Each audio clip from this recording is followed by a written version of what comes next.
Hello and welcome back. I'm Darcy Darkness and this is Confessions from the Darkside, and today we are here to discuss and break down Supernatural Season 8. Yeah, we're really flying through these seasons, aren't we? Let's get the disclaimer out the way, start this because these are long podcasts. But we love them really, don't we? So we are full of so much adult content that some of you may think this isn't necessary and some of you may think that this isn't needed. If you are one of those people, then thanks for checking us out. But I will say this only once. If you can't stand the heat, then get the fuck out of my kitchen. Now, for everyone else who likes what we have here, then regular scheduled programming will continue. Shall we get started? Are we ready? So, today I invite you to sit back and take in Confessions from the Front Seat of the Impala while I break down and pull apart each and every episode from Season 8. Are you enjoying these podcasts so far? Let us know in the comments below. What is your favourite season of Supernatural and what is your least favourite season and why? So, Season 8 recap starts off with the infamous Dean Winchester spiel about how Dad wants him to pick up where he left off, saving people, hunting things, family business, all things Leviathan, death of Castiel, Castiel being a dick, Castiel coming, and Dick is coming. He is the shark and he has to eat. Now, if you aren't aware, Dick is a character called Dick Roman. He was a governor and like businessman who became, well, the vessel that had like the king of the douche, Leviathan, and he was trying to change the food source and everything like that. So our tasty Happy Meals, known as Happy Meals with legs that are humans, tasted better. So as recapping all that, Bobby's death, fuck you all. That is how I feel about that. When bringing that fucking up all the fucking time. Bobby gone. Lucifer, gods, prophets, and alphas, purgatory. Everything about what they fought for, how they got there.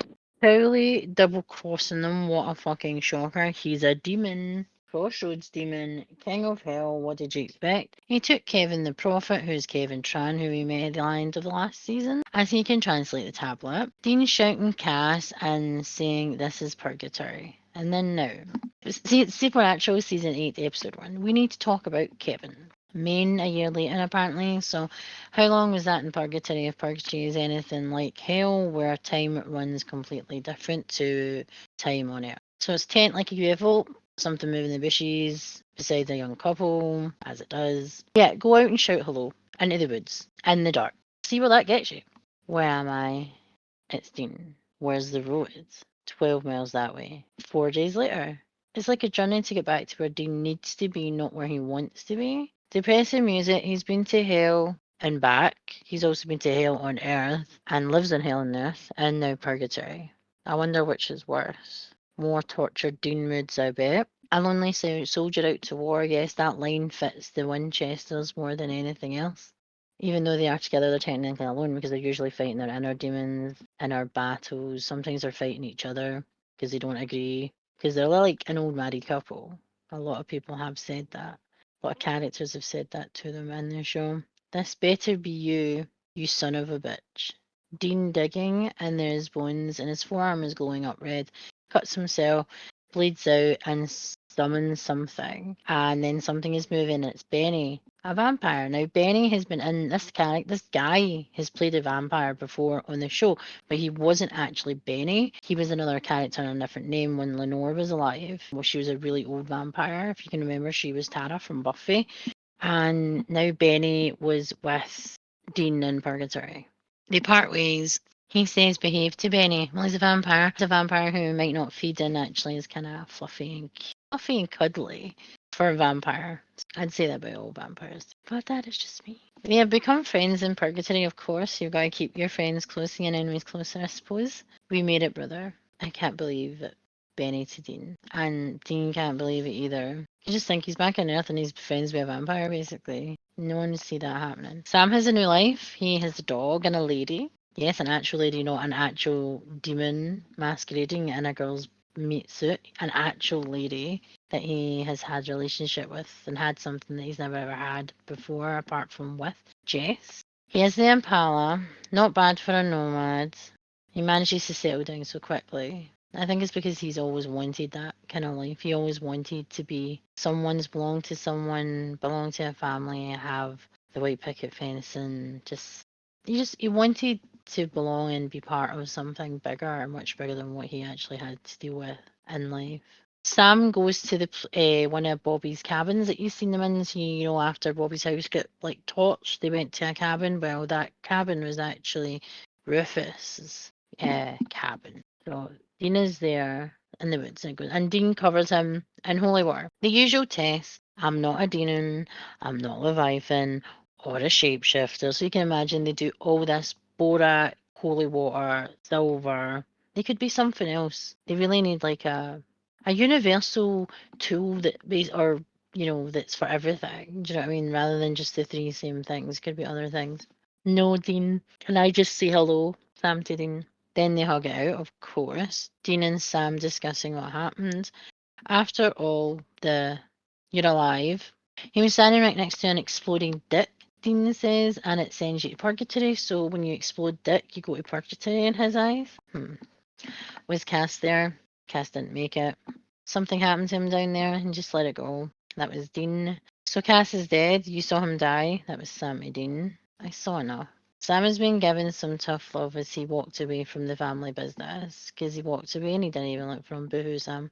Sam didn't even look for Dean, which she's just found out. So you can imagine Dean's going to be pissed off, because Dean, even though he always says he's not going to look for him, look out for him, whatever, he fucking does it anyway, because he's his brother, he's his family, he's the only blood he has, and the only person that understands him really in the things that they do. But Sam, and his infinite wisdom, again, does what Sam does. He just suits him fucking self, and we know that from previous 7 seasons before. Dean looks so disappointed in Sam, and it's a message from Kevin. Kevin is lost and he did nothing. Dean finds this out because of all the old cell phones they have, and he's listening to maybe any messages that people may have left, because again, they do have other numbers that other hunters reach out to them, give them coordinates in cases and that in the past. Sam is a selfish cock. Yes, the last message he said, eat me, because he hasn't bothered his ass to look for him or help him, and Dean is like, he was our responsibility, what the actual fuck, mate. Dean giving him the silent treatment, that's basically what he deserves, but again, you're wasting fucking time. Give him the silent treatment later after you fucking find Kevin.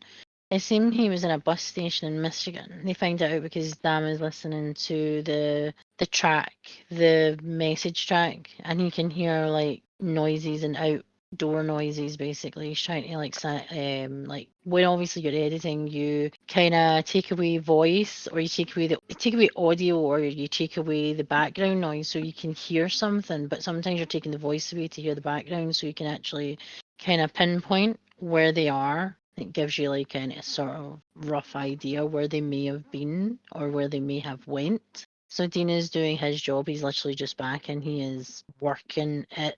Sam has just been a cock and not really bothering his arse as per usual, making it all about him, blah blah blah. So Dean is seeing past purgatory memories, PTSD probably, similar to what happened to when he's in hell. We get flashes. It's like vampires on roids coming after him in a whole new type of hunting. Obviously has to be more smart because it's different.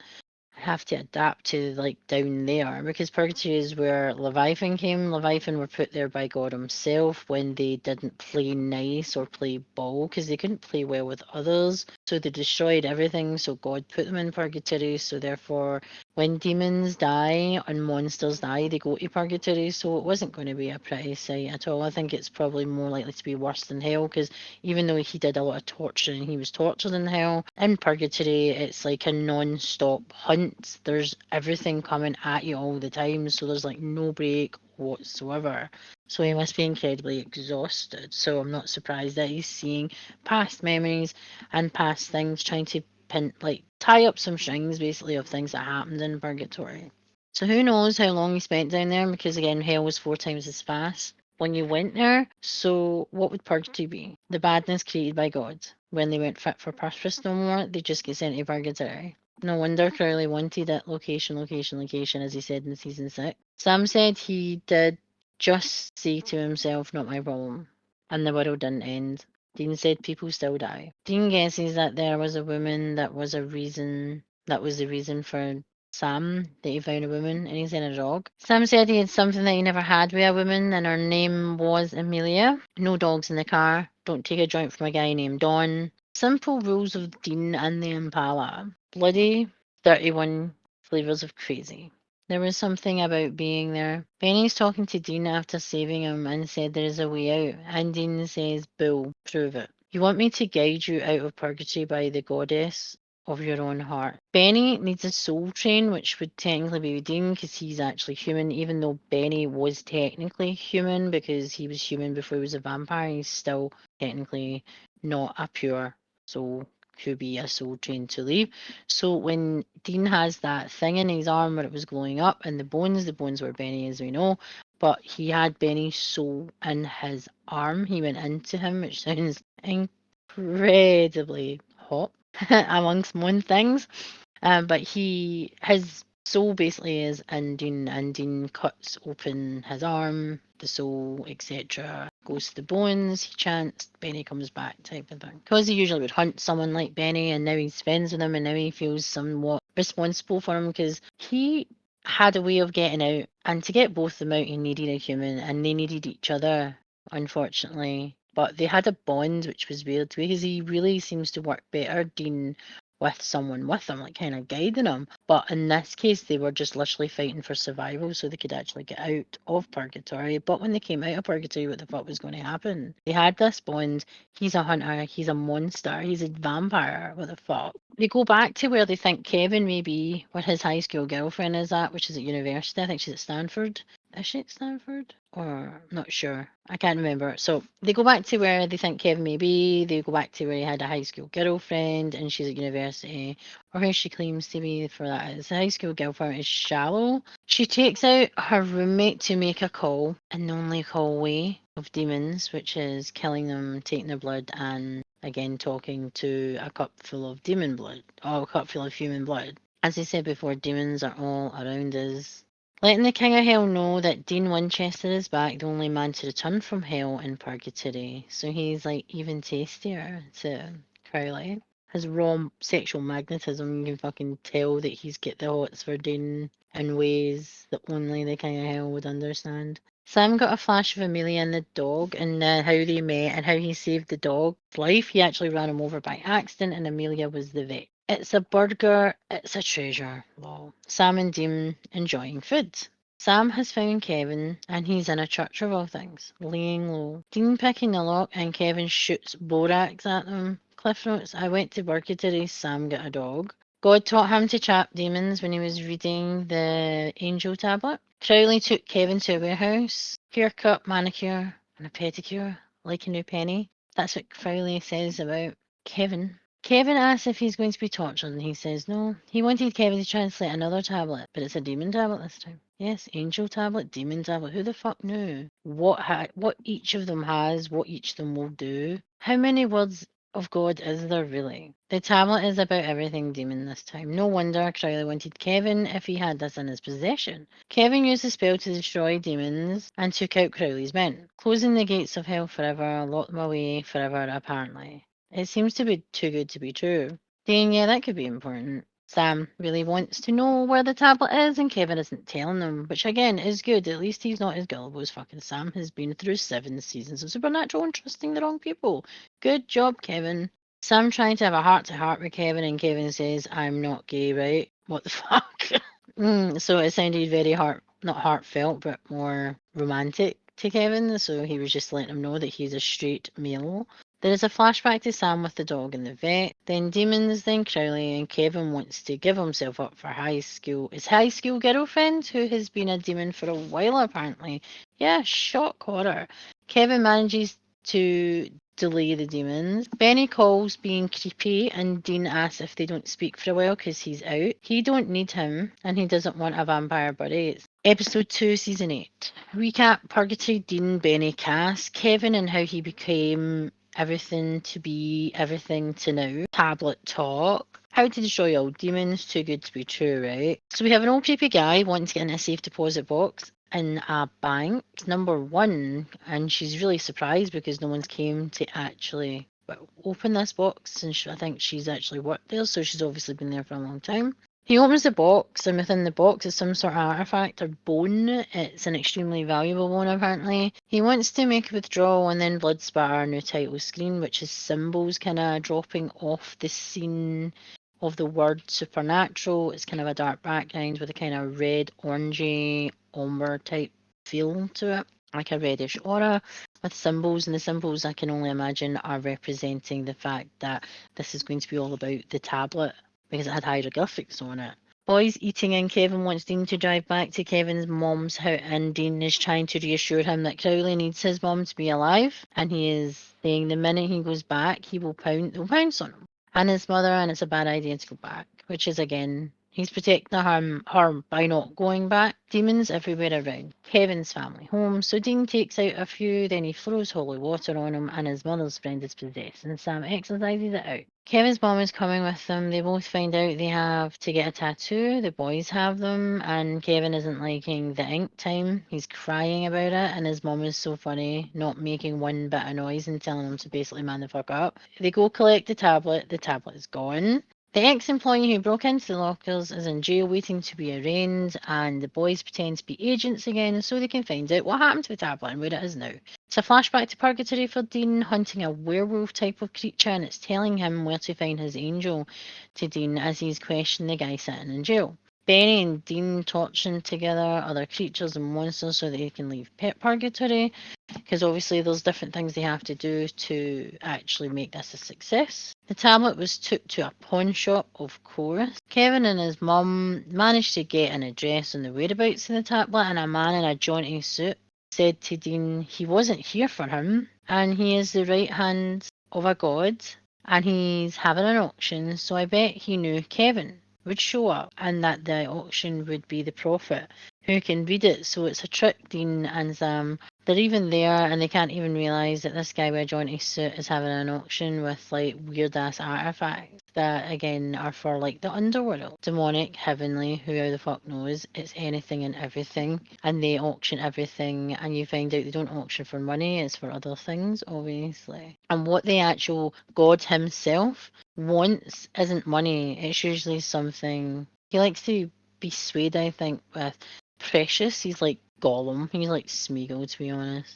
No one or monsters or demons or angels for that matter can summon or kill or smite in the auction. There's lots of stuff all over the walls, protection and things like that that you would see from warding off demons and angels and things like that in previous seasons of Supernatural. And I think there's a few new sigils on the wall that we haven't seen before, because again, they are from an actual god protecting his business and the people in it. So everybody can play nice for the auction, basically. More flashbacks of Purgatory, Dean and Sam and Cass. He was happy to see him, looking like shit. Castiel is asking what is making him mental. Castiel admitted to running away.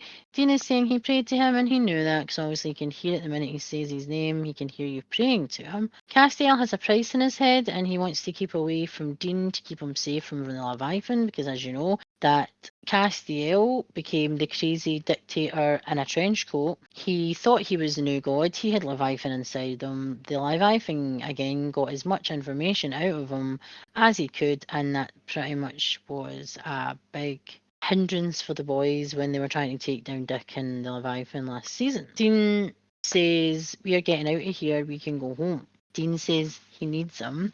Dean says we've ganked those bitches once before. Crowley calls Sam Samantha. Now you know what Crowley's like. He has pet names for fucking everybody. Dean tries to steal it.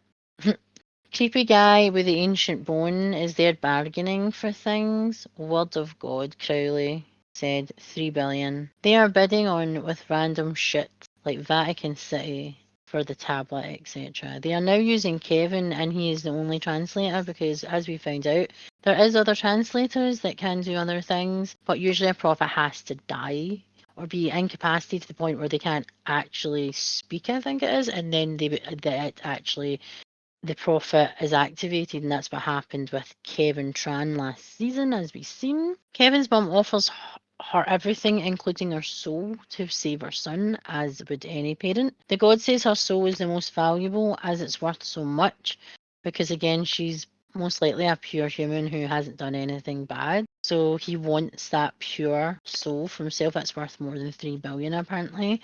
A mother doing anything for her child. Crowley tries to bargain his, and he has none. Dean says his mum will wish she was dead since both boys have lost theirs and been to hell, etc. But they don't know what it's like for a parent to be in hell and not be able to, so a parent to be in pain because of things that are going on with their child. That is hell on earth for us. The god sounds like Golem, my precious. Kevin's mom has Crowley in her. And again, as sexy as that sounds, he's possessed her body and he's powerful enough even in her body. Dean is chasing after Crowley and Kevin's mom's meets it. The auctioneer has a gun on Kevin and Sam hits him with Thor's hammer and he can't let go of it, so he throws it. Do you know what it's like when you can pick up Thor's hammer? Usually that's it. A bit of a tussle and the tablet is on the ground. Crowley leaves her body. Crowley has the tablet. Kevin makes a run for it with his mum and Dean is raging about it. Supernatural, Season 8, Episode 3, Heartache. Sam's year where he found something he had missed in his life, which is the recap, someone who loved him, a family. The professor from the Amazonian episode, who is the mayor from Buffy. Mayor, yep. Other tablets. Kevin leaving with his mother. Dean and Sam promise to find Kevin now. Hearts being ripped out 6 months apart. Dean thinks it's a case. They have a continuous case, Kevin and the tablet. They are an organic farmers market. Don't be a dick, Sam. More hearts being ripped out by something. The only suspect they have is in jail and they cannot get a statement out of him because he speaks in tongues. He's repeating it over and over again. Team puts holy water on him, no burning, so he's not possessed by a demon. And then the suspect in his cell is in his cell and he takes a shiv and does something to himself. Arthur took out his eye, and we find out Arthur is a transplant survivor or a transplant. His eye was the thing that was transplanted, and he's actually removed it.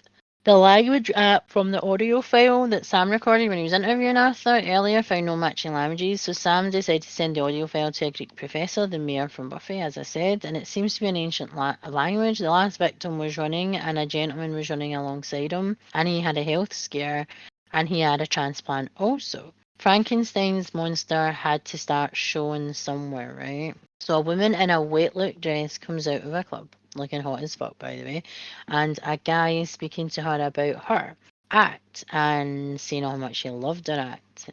Not sure what she does, but I'm assuming that she's an adult performer because she came out of an adult performance facility, a strip club, basically. And she says she's a natural, a bit big-headed, are we not? Then she looks like she's going to make the guy smile and give him a happy ending, and then she rips out his heart and said, "Savage." So some sports guy player, like some sport personality goes, he was an organ donor and 8 parts of his body were transplanted, and obviously transplanted to 8 people.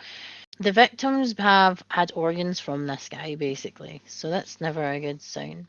The woman who took the heart is chanting the same as Arthur and is now eating the heart and has a red light in her and her eyes. Nice. So he thinks the guy is the woman's son, the guy who died. No. The woman who's speaking on behalf of who they think is her son is actually her husband.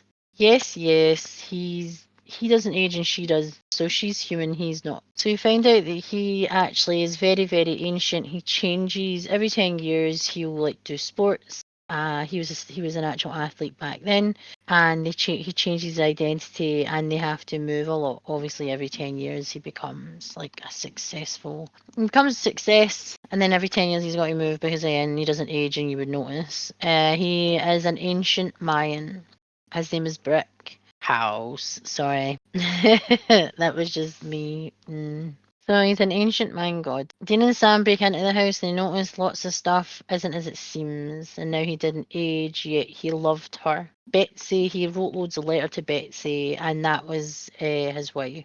And I think it was getting too much for him. He didn't like sacrificing innocent people for him to stay alive when his wife, the love of his life, was aging in front of him when he doesn't age a day. So you can imagine he's watching her grow old and eventually he's going to have to live his life without her. So I can imagine he can't make her forever eternal like him. So He took his own life because he couldn't bear another lifetime without Eleanor, and Betsy. Betsy's her name, but her name's Eleanor at the moment. They've changed it.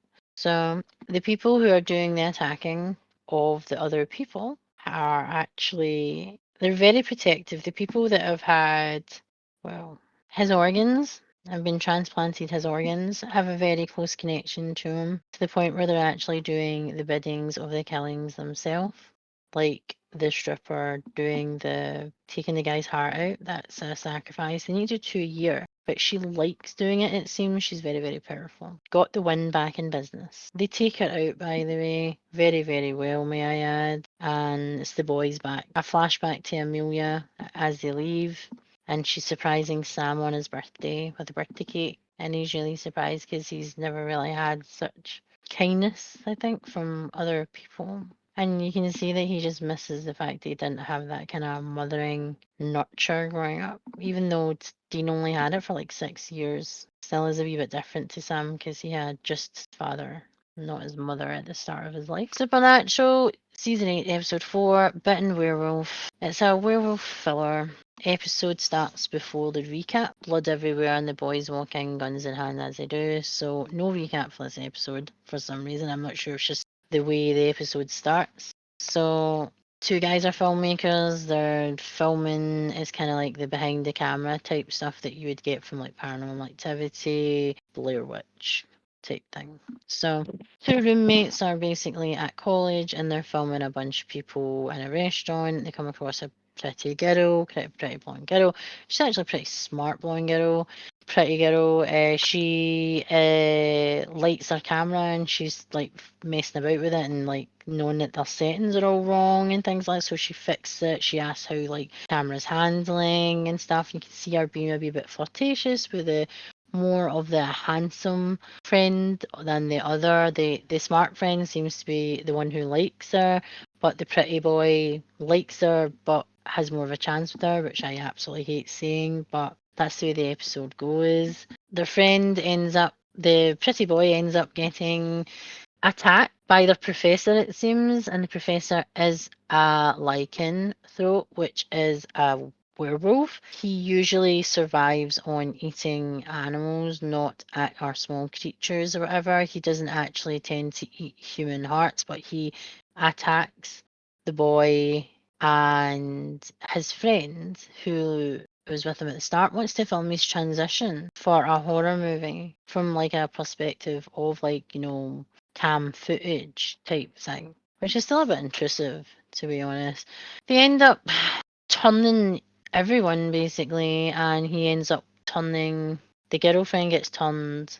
They end up killing her boyfriend. She goes mental, by the way, as you can imagine. She ends up leaving as well. She gets away. The roommate is incredibly jealous and he wants to turn her so they can be together because they obviously think they're the only ones. Dean and Sam take out the teacher because he had to be stopped. He was trying to pin everything on the kids who have been turned recently, even though they've only turned into a werewolf recently. He has been there, so if anything else has happened, it would have been him. So it's basically jealousy, friendship, love, envy, and they all end up dying, basically. She gets away. She's on the run. And Dean lets her go. And again, Dean had never let anybody go. He killed Amy. Sam's mate, remember from last season? That's what caused the big, massive, meltdown of not just their relationship as brothers, but their friendship and everything that they stood for because he betrayed him. So, yeah, Dean's kind of losing his touch, really, since he's been to Purgatory. I think Hell hardened him, but Purgatory has softened him. It's weird. So, Season 8, Episode 5, Blood Brother. Recap, Sam and Amelia. Dean and Benny cast in Purgatory. Kevin Tran, the Prophet of the Lord. Tablet and Crowley. It's Washington. Benny is hunting something, his creator, his maker. He's surrounded by guys who apparently want to send him back to Purgatory because I think they're so surprised that he came back.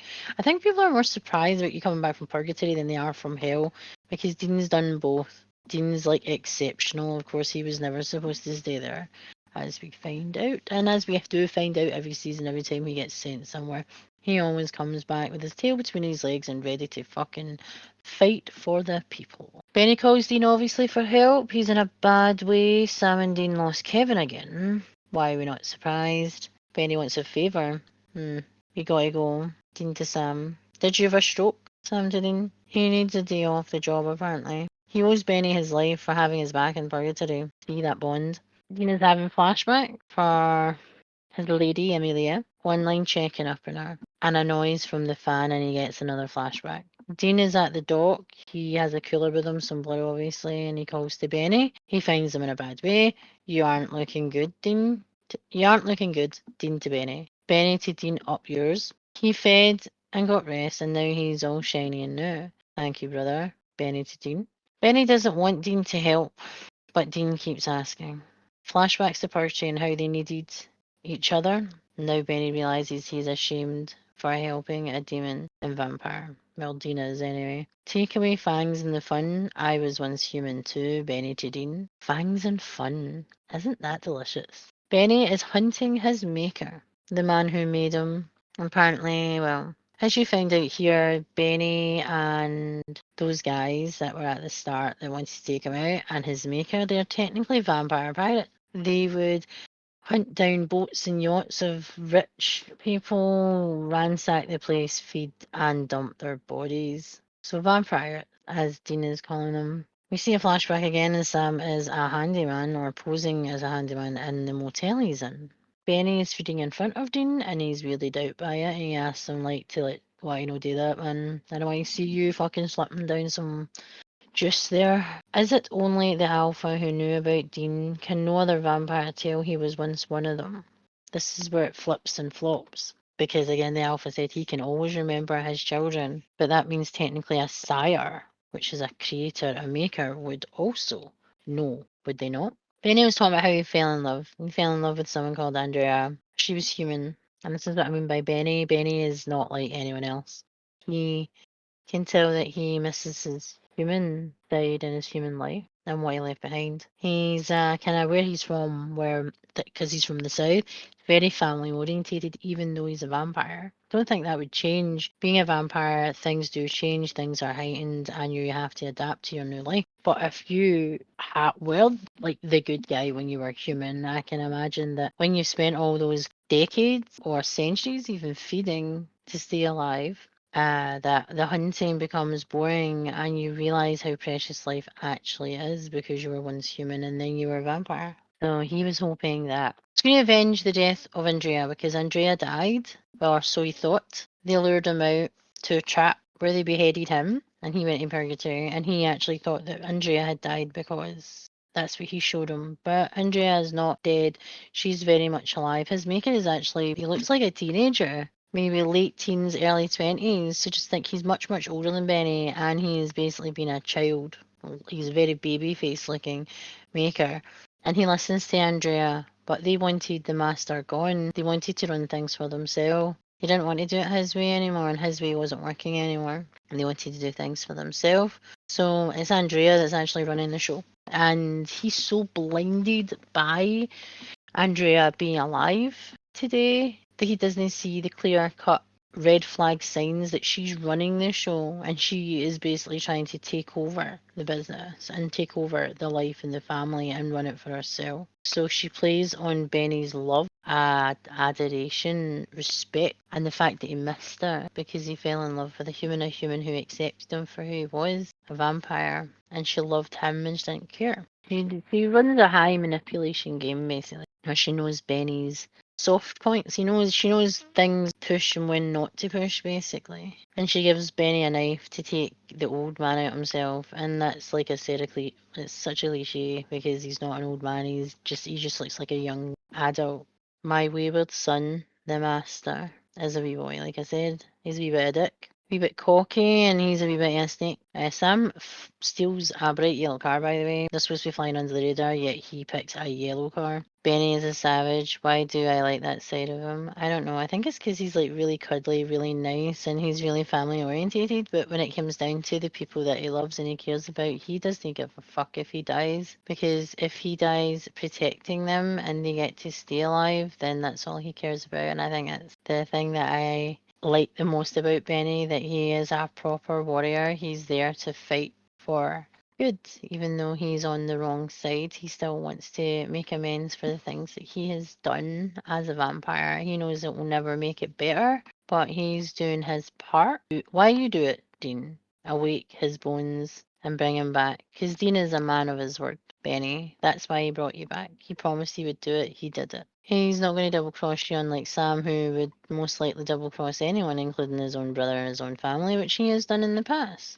Another flashback we're seeing of them trying to leave Purgatory, and Cass is trying, well, not to die. Sam is at the dock waiting for Dean. Benny shakes Sam's hand and says he's heard a lot about him. Sam goes for the weapon, and then Benny says, I can see you have a lot to talk about. Now the cat is out the bag, or the Benny is out of the bag. So, Season 8, Episode 6, Southern Comfort. Garth. And the recap, Amelia, Benny, Purgatory, Sam and Benny's meeting, because that was interesting, wasn't it, from last episode? Now they're in Missouri. A guy asks his wife for a beer, she has something dripping out her ear, then drops the car on him and then starts. It's a filler kind of episode. So he gets Amy shading from Sam, as you knew that was coming, because of Benny.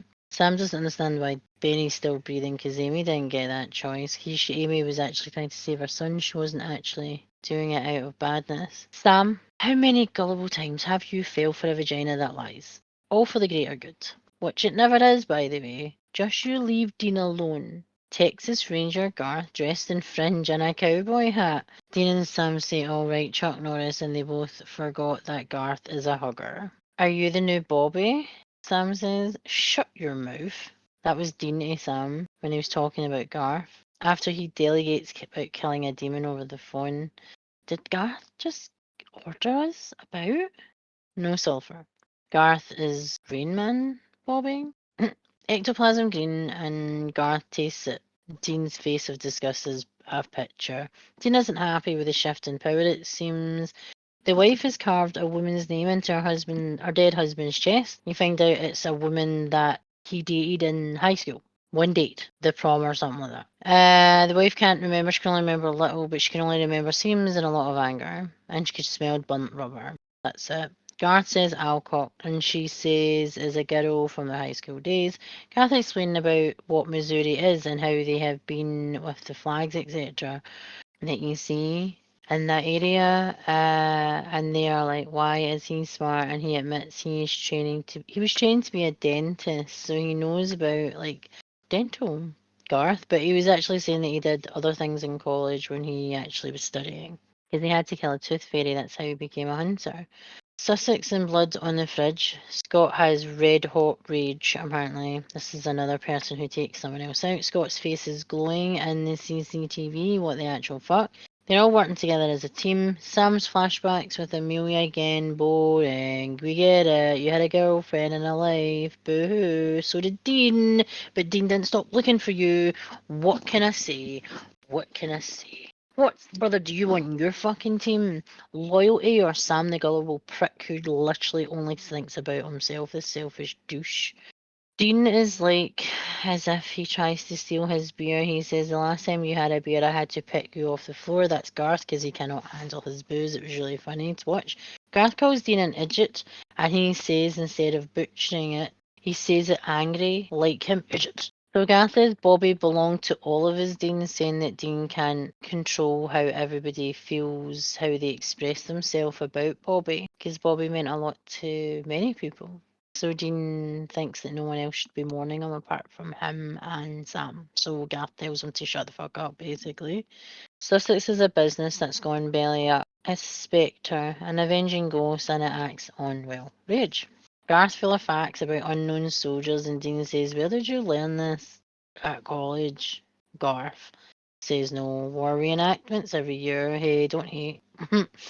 Bobby ain't here, but Garth is using what he has learned while working with Bobby. He learned a few things and he uses it for good. Guy is having an asthma attack. He brings him to the police officer and he ends up being infected, and then he shoots his boss. Apparently, Garth says both Sam and Dean are talking, but no one is listening. Again, this is the story of Dean and Sam's life. Lots of talking, no listening. More flashbacks of the happy life that Sam had. Boo-hoo, boring. Sam and Garth are in the library. Why do they make the smart woman look the way she does? That's what really annoys me. They kind of make her all kind of... They don't make her look very... Just hate the fact that the way they dress, apparently intelligent women, especially in an academic background, they dress them kind of mumsy. really old-fashioned, but not old-fashioned like style. It's just like they don't care about how they look, which is bullshit. Lots of people give a fuck about how they look. Being intelligent and having a brain. We can have a brain and also look hot at the same fucking time, for fuck's sake. Sorry, tangent rant. But hey, the unknown soldier had a brother that fought on the opposite side of the war, and it's the legend they are looking for a penny. Apparently, it's what families would get, like families, not for money, would give the soldiers when they're going to war, and they tie it around their neck so they had a penny to get like a drink or food or whatever, because you would be able to pay for it with the penny, and their families would be able to provide for them in the time of need. Dean is possessed. You should have looked for me when I was in purgatory. Dean is saying Sam has deceived him. Oh yes, he has many times. Sammy's greatest hits. Being cahoots with Ruby, drinking demon blood, no soul, running about with Granddaddy, trusting Granddaddy, and you don't know him. Those aren't mistakes, those are choices, which is very well said by Dean. I never left you to die, I never once did that to you, and not for a girl. They are having a heart-to-heart. Garth is trying to defuse the situation, but she did this with Winchesters, that's not going to happen. Do not do this, Garth. Dean, let it go. Goodbye, Sam. Garth punched Dean, and the penny, he picked it up. Penny has been melted by Garth. Garth lets shit go and doesn't hold on to the past. He just sees what's in front of him rather than what's behind him, and I think that's what he's trying to teach the boys. Very Bobby-like, but in a nicer way. Bobby was more of a rough around the edges type of lesson giver, which we really miss, don't we? Stop being an idiot. And he's there at angry. Play nice. Garth giving Dean a hug. I pull the same face every time, so again, a lot of similarities there. Dean gives Bobby's hat back to Garth. Now, Bobby had many baseball caps, and Garth had one, and Dean wasn't happy that he was wearing it. Because again, it's another thing of grief, and another stage of grief, seeing other people exactly like Bobby. It would have been difficult, it would have been hard, to say the least. Sam shouting about Benny, and they had another Sam flashback. So Garth is the new Bobby, and he accepts that. Dean, he threatens to take out Benny. Sam does this to Dean because, again, he's avenging Amy. Episode 7, Season 8, a little slice of Kevin, like a little slice of heaven. Recap Kevin Tran, his mum, the tablet, Crowley, and everything about translating the tablet. Dean and Sam talking about Cass not making it and the angel at the auction. Kids are playing, having fun. This is now. But the teacher is demonized and a storm is happening outside. The demon takes little boy to the bathroom and then they are gone. Weird. This is just weird and innocent, unless the kid isn't as innocent as we think. We gotta get out of this place. Dean and the Impala this was playing, which again, they seem to pick songs that fit.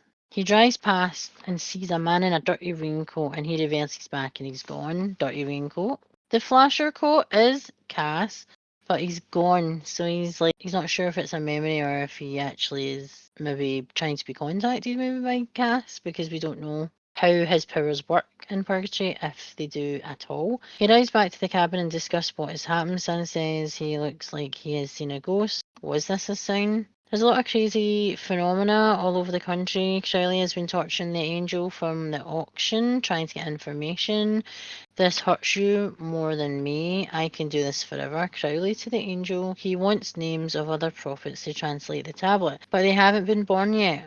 Crowley has tortured him enough for now. All the people who have disappeared are possessed for a meeting. Kevin's mother keeps drowning him in holy water. Kevin's mother thinks the witch she's employed is going to be trustworthy. Come on, people. Trustworthy? Witch? Monster? Demon? On the dark side? Not for the light? Do you really, really think? No, she is betrayed by this witch. This witch is actually working for Crowley, and they want the ingredients to make the demon bomb that can take them out, that was translated in the tablet by Kevin, which again can help take not just one but many out, which again is good for the boys and good for hunters alike if they can get a hold of these ingredients that are incredibly difficult to get, because obviously they're not going to be incredibly easy to fucking get. Kevin isn't fully on the same page as they cannot trust anyone, which again, they cannot.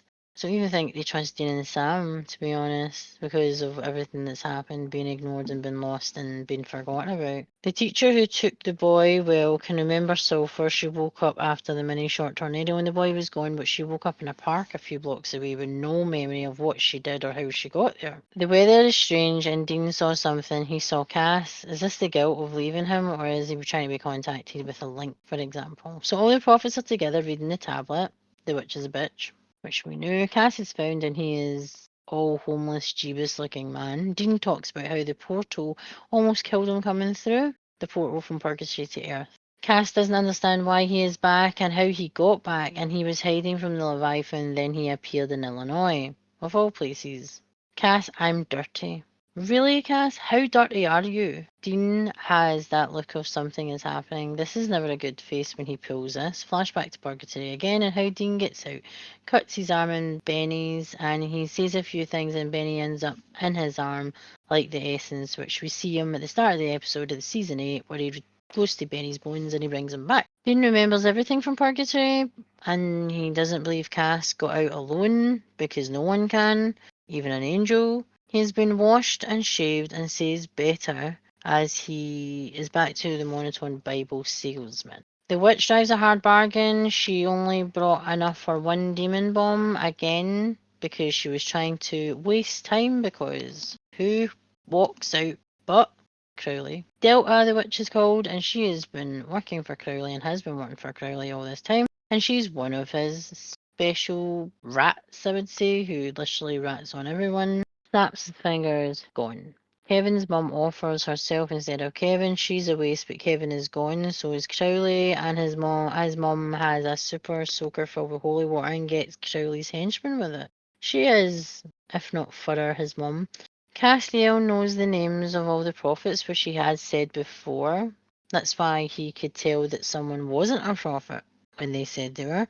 Past, present, and future prophets, Castiel knows this. Again, help me or die, Crowley to Kevin. He has a plan. If he kills Kevin, then the other prophet will be activated and Crowley has them all. So he will literally have them all and they can translate everything for him and he can be a prisoner and do everything that Crowley wants. And he'll probably say, you'll stay alive and see your family, which will probably not happen. You'll probably be killed or be kept in prison.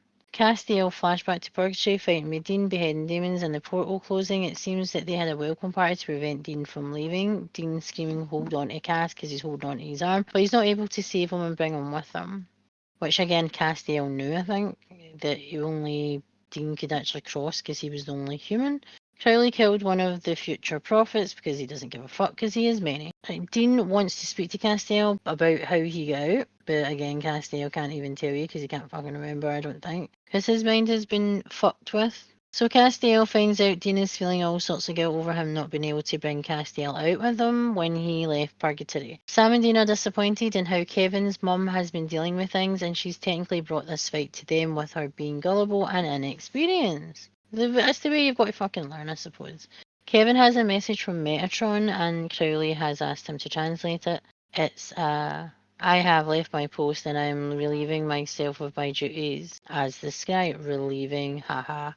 Sam walks in, all the prophets gone, blood everywhere. Dean and Castiel go elsewhere, and there are demons all around. Castiel puts his hand on him, and he is gone, but he is weak. There are more than Leviathan and demon tablets. There are more, apparently. Crowley, you should have called to Castiel. Kevin is on my team. Castiel is trying to take him back. Mono on mono. Cass versus Crowley. As demons can take out angels, as we found out with the demon blade. Maybe you can't get it up, but you can't keep it up. Crowley to Castiel as he knows he is weak. You are to blame, Sam basically says that to Kevin's mom. Dean and Sam's got a cheat to fucking talk since he fucked off and just disowned the poor guy who knew nothing, and this was new to him. It was new to everybody, but he promised he would look after him, but he fucked off, so he doesn't get to fucking blame anyone. Fuck you, Sam.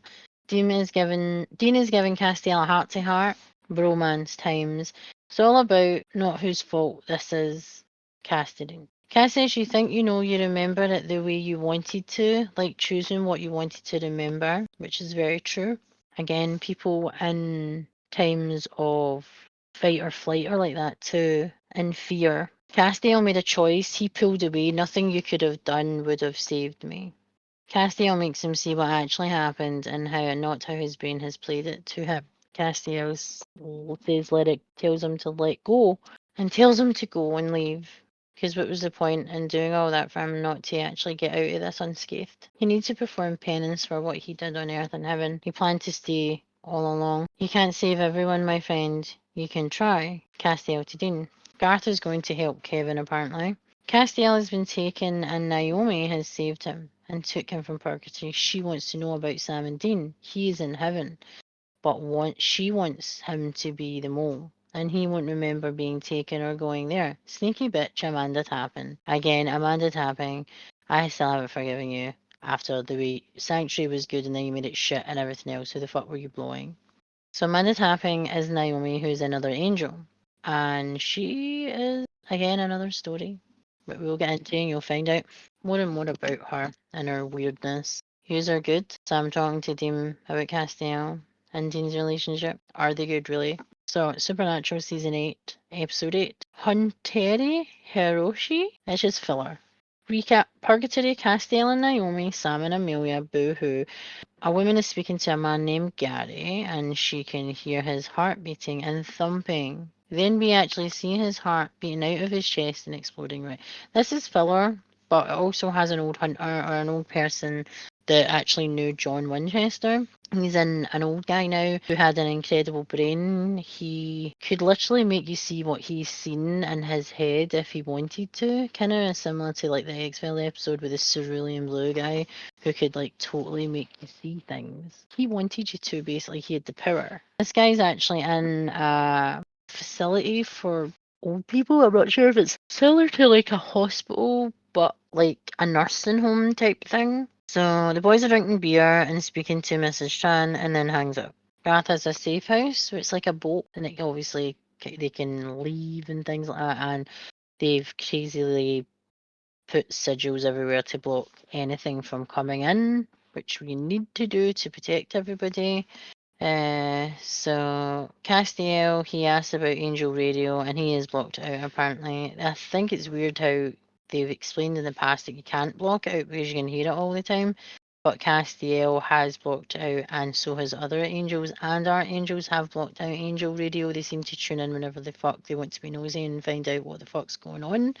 But he said it's loads of voices. We've heard it when Dean came back from hell and when he doesn't know where he is. And you can hear the whispers and loud noises and the flashes and stuff because it's very overwhelming and overstimulating parts of your brain that your brain wouldn't actually necessarily be tapped into being a human being. So we do know what it sounds like. So he said he can't really shut it off, yet he can now.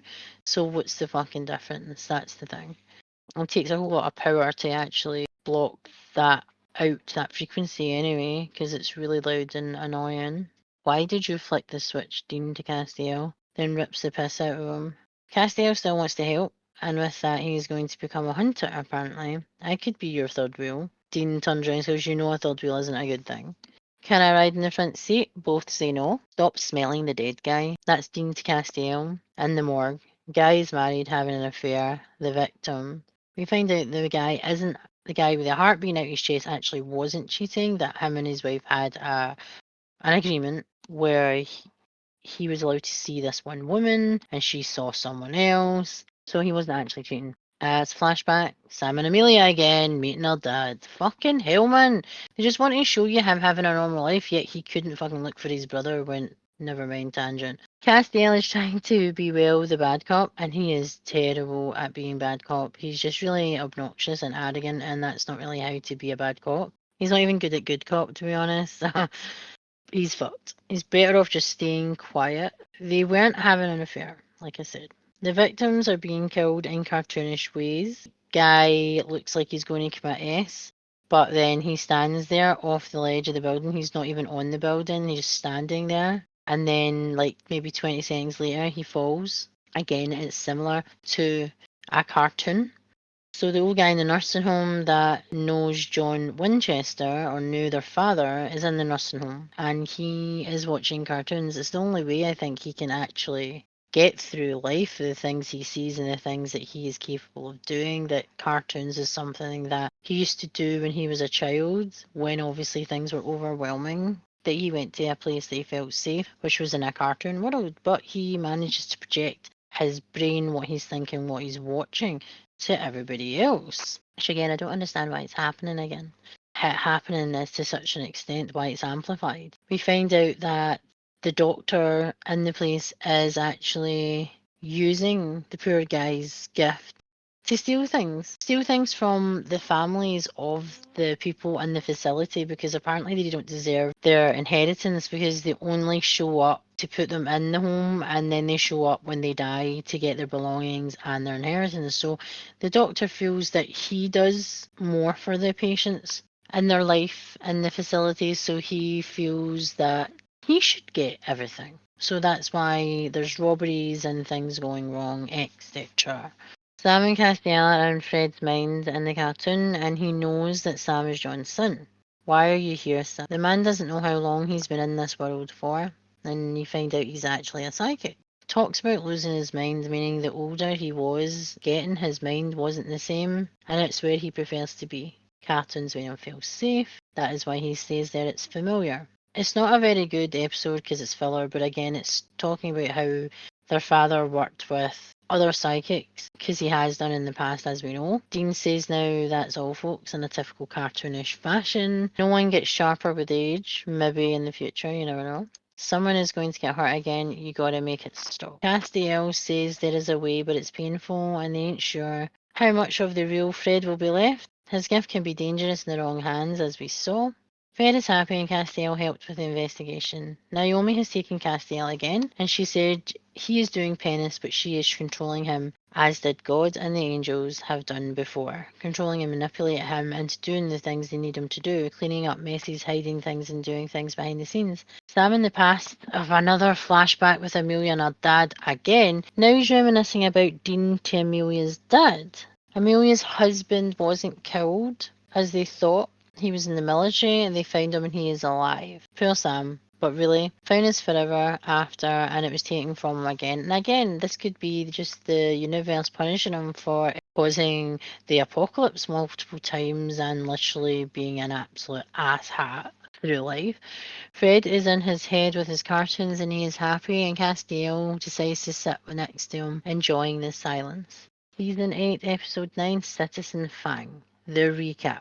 Hunting, and it's Martin in the nut house. Amelia and Sam, and talking about how Dawn, her husband, has been found. Sam talking about icing Benny at some point, for avenging Amy, tit for tat. They're in Louisiana. Benny is working in this little bar shack thing, and there's a woman there. And she's actually a distant relative of Benny's, as we find out later on in the episode. I think it's his great granddaughter. Benny says that the woman he works with is like a little sister to him. Martin is in the bar. He's been let out of the nut house and he's still nutty as fuck. A danger to everyone, including himself, but he is after Benny. We find out that Sam has sent him there, Martin. He's lurking outside the bar. Benny's in the graveyard and it seems he knows he's being followed. It's given that feel of being followed, the music and the kind of the ambience of the scene that he's being watched by someone. Who the fuck knows? Is it Martin? Is it someone else? Old guy is being killed and fed on, who's in the bar. Again, Benny's going to get the issue that it's him, that he's a vampire, etc. It's actually something to do with Benny from his past, and they are trying to seek him out so he actually will join them and go back to the nest type thing. Martin is slow to the party and he's making mistakes. Sam has got Martin to tail Benny when he's not incredibly 100% stable. Martin Creaser, Crazy Martin, and he's been discharged. And as if you know anything about mental health facilities, they do discharge you over time when they think that you can actually be adjusted into the community. Obviously, they think everything he talks about in therapy is all in his head, and he's a fucking hunter, so no, it's very, very dangerous. Sam did this, what a douche, and he admitted that Martin has been tailing him. Mostly okay. He's tracking, not hunting. Do you really think that's going to stop him hunting? Sam, you dumbass. Benny has changed his name to Roy here. Dean is giving Benny the benefit of the doubt.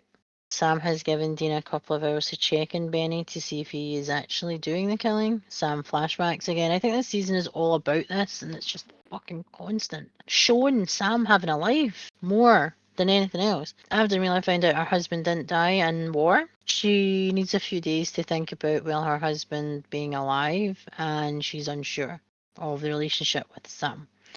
And again, she kind of strays them both along here, and I can't imagine what that would be like. Benny has left for a few days. Dean calls him and says there's a body with holes in it. We all have holes, Dean, and he's gone fishing. It's not me, Dean. Benny to Dean. Is it weird that Roy/Benny, I would trust my neck with him or any other part of me for that matter? Lol.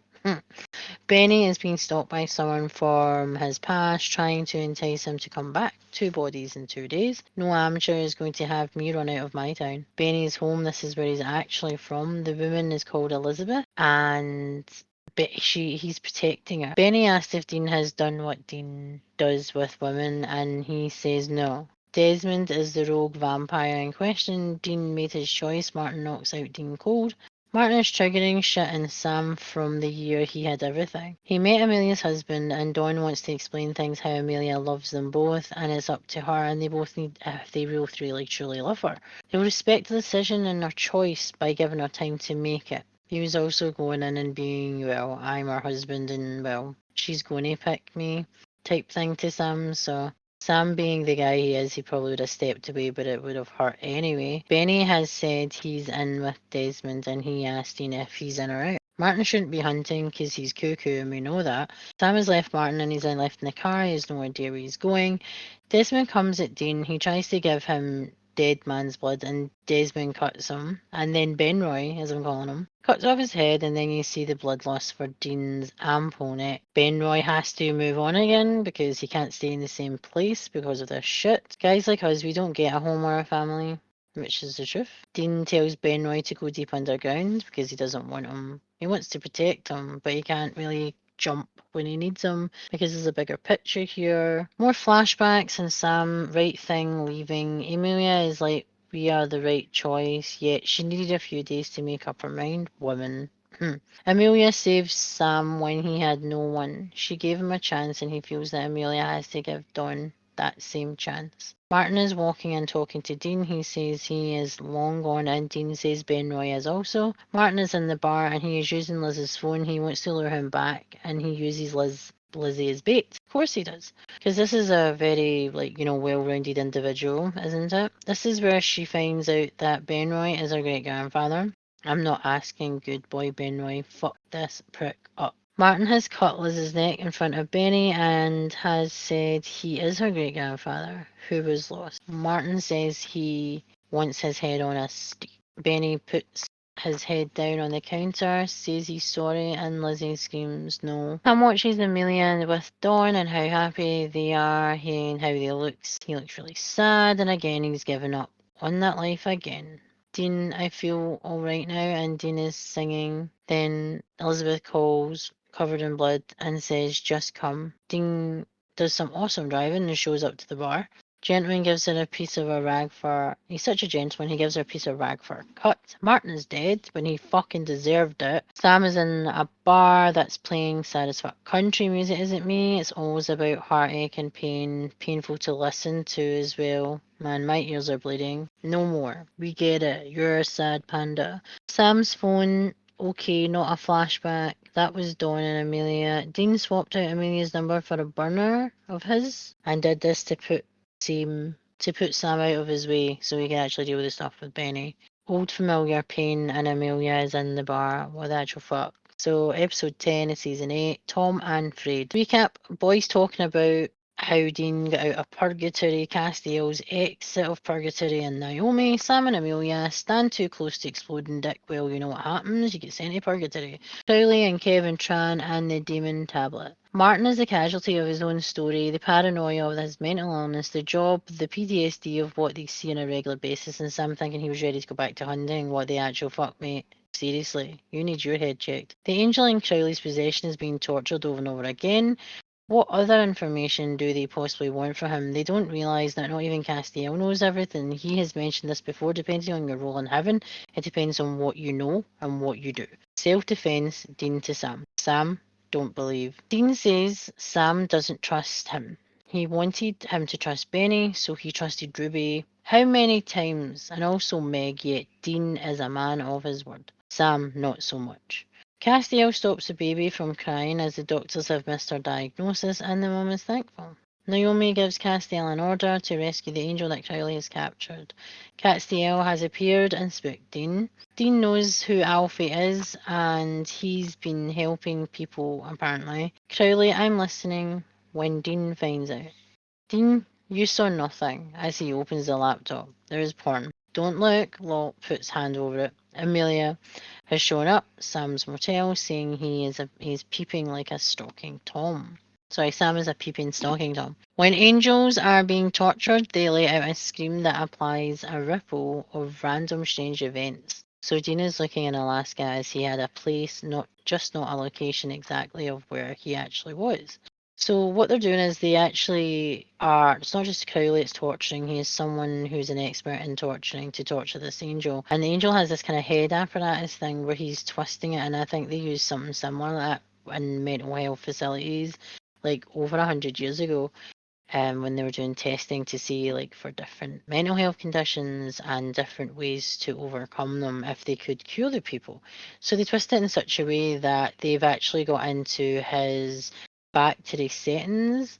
These speak in Enochian, which is a dead language and also is spoken in heaven by the angels. Crowley knows it because again he knows many things. He's an incredibly intelligent douche asshat that we love. But he said it's not a random language, it's Enochian. Because he kept saying it sounded like Klingon. Apparently shrubbery went on fire near where Alfie was and Enochian was coming out of it. For him to be nowhere near said shrubbery bush that caused that shows that he's in a lot of pain, a lot of discomfort, and he's being tortured with no control over what his actual powers will do and where they will do it, to be fair. Amelia and Sam have done the nasty, and Amelia has admitted all she thinks about is him first thing in the morning, last thing at night. And she was choosing him, it sounded like it, but she also still needed time. If she was choosing Sam from the start, then she should have said to Dawn that, look, I've met someone else, I've moved on, and I've mourned for your death, and yes, I do love you, but I'm in love with someone else, but she fucking didn't. Sam walked away because it was the right thing to do, even though it hurt him. She can't have him 1 foot in and 1 foot out of her life. She doesn't want him to come back unless he's coming back full time. So they give each other 48 hours with a time and a place, and then they'll know. And she shows up, by the way, and Sam does not. Are you surprised? It's not going to work out. Sam would never want her to know what he does. He doesn't want what happened to Jessica or anyone else he cares about, for that matter, for her to be entangled in it. Those derelicts are demons and angel warding. We don't need Sam. If he wanted in, he would be here. And Dean calls Garth really with Kevin Tran and how Crowley wants him. Castiel to Kevin, you look horrible, and Dean asks if he's okay. Kevin has nothing, as he only has half of the demon tablet now. The demon bomb Castiel says he will get what they need to make it. Crowley, what do you need? I have given you everything for torture. Crowley's interested as he can translate the Enochian. What is Crowley actually up to capturing and torturing an angel? For fun? For information? Who the fuck knows? Kevin has headphones on. Dean is saying Kevin's mother's hot and he can't hear him. Benway's hanging like a Fred and has called Dean. He's in Catskills asking for help again. Is Dean like his BA sponsor, not Black Adam, but Blood Anonymous sponsor? It seems that way, that he's like a therapist for him, someone to talk to, someone to give him support when he needs it, because he's all alone. Kevin has sent his mother away, as she was a distraction apparently. Sam is on a bench, and Castiel shows up. Watching humanity never gets old, does it? Castiel looks sad. He looks sad all the time, but he looks much more sad here. I got what we needed, including Sam. Cass, we need everything, which includes Sam, unfortunately. So there are 4 Enochian symbols that need to be destroyed before Castiel can enter.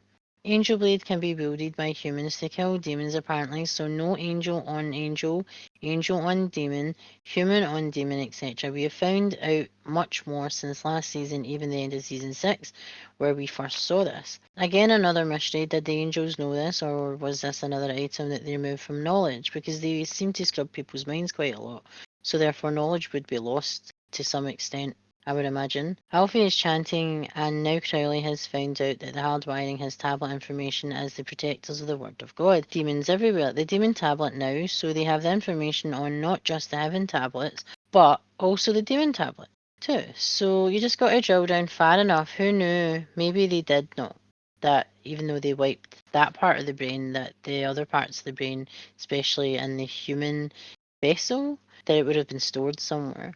Castiel is weak and the sigils are doing this to him. Castiel's having some sort of PTSD episode and the noise that's coming from Alfie is actually fucking with him, not just everything else. And also he has his hands over his ears like it's hurting him, like he's hearing a frequency that could literally be causing him just a pain.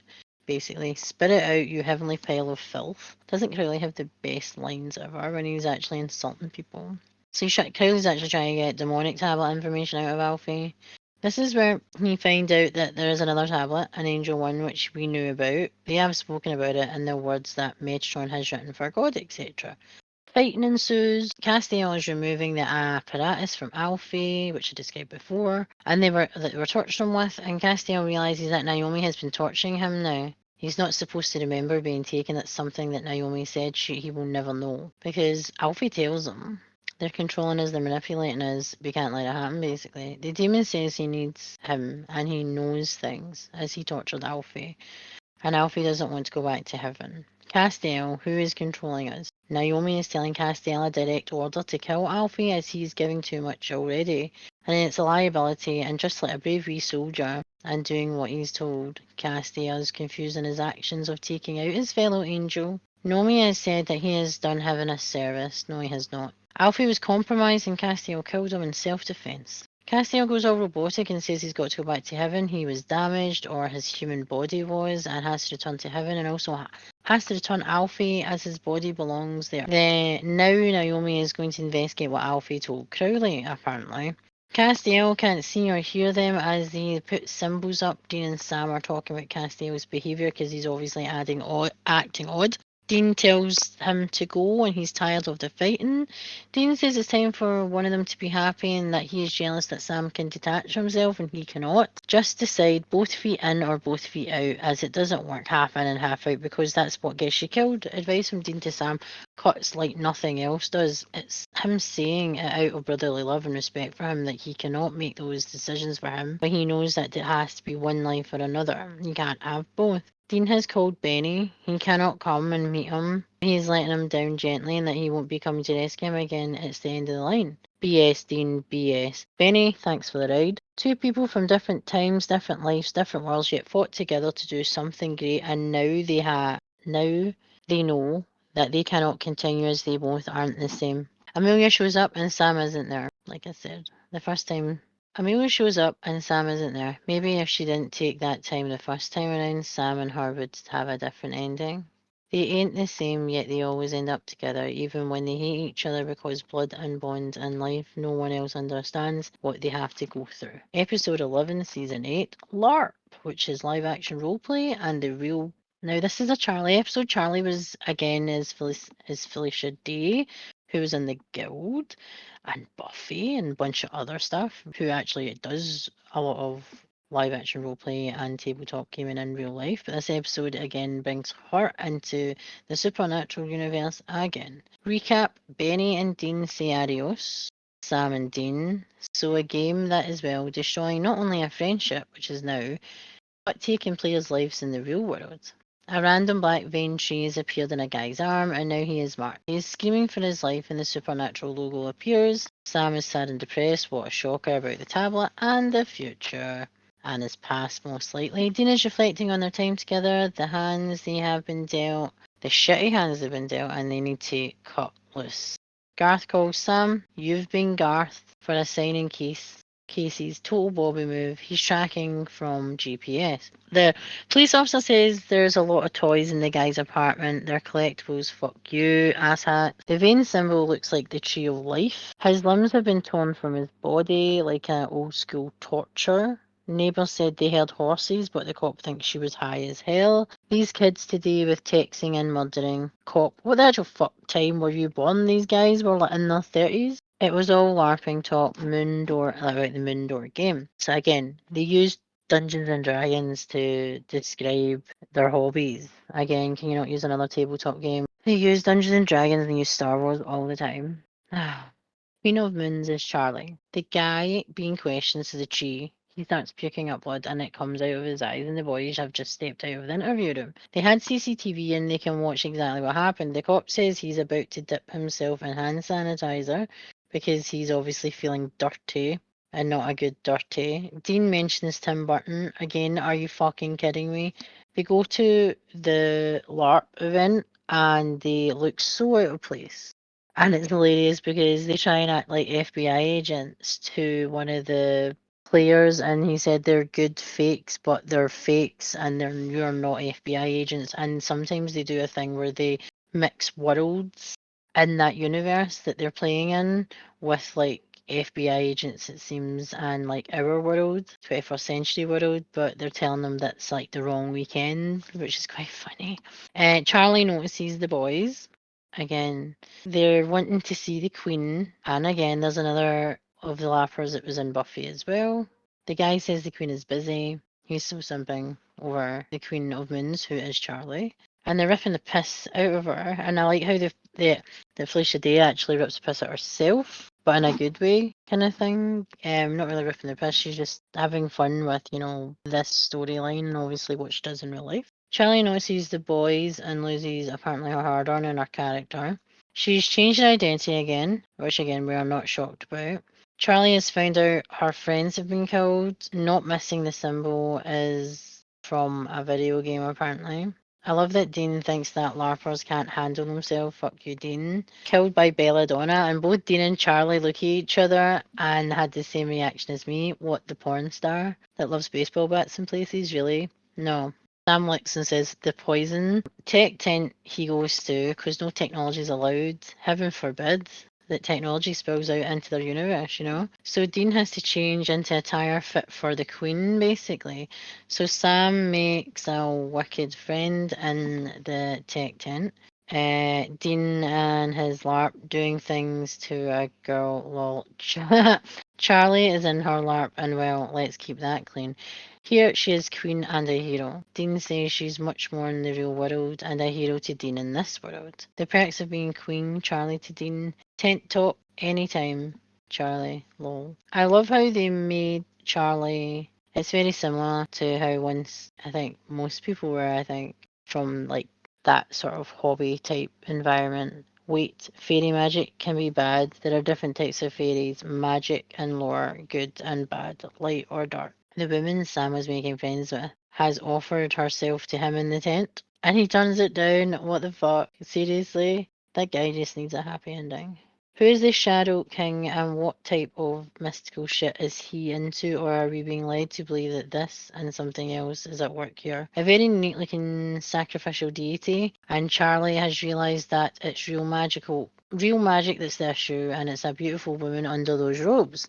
Dean shoots the gun because Charlie is missing and makes the poor guys just into LARPing scared. The tree symbol on the chest, the guy said looked cool, so he made this mark as sigil for his family crest for the game.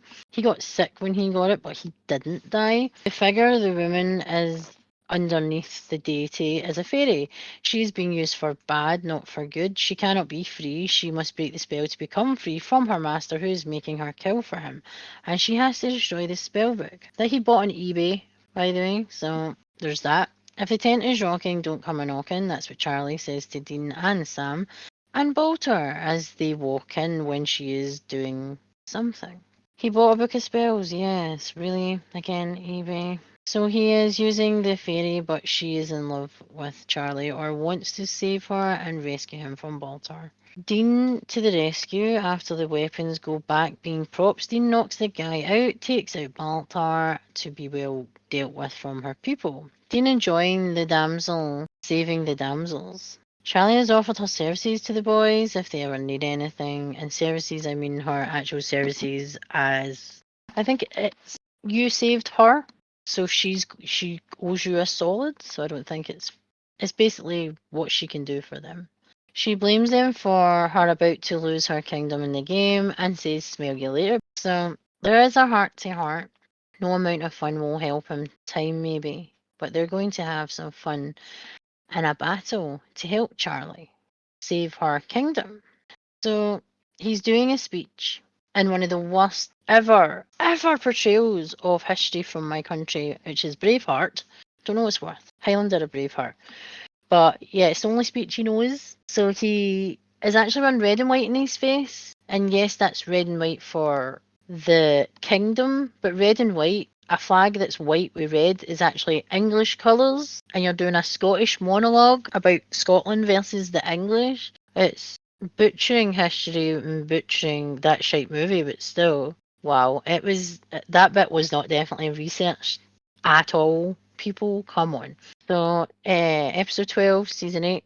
As time goes by, many letters now. This is where they meet the grandfather from the Winchester side. Family business recap, his legacy, purgatory, blast from the past, their parents, Cupid, how they had to be born, how their parents were meant to be.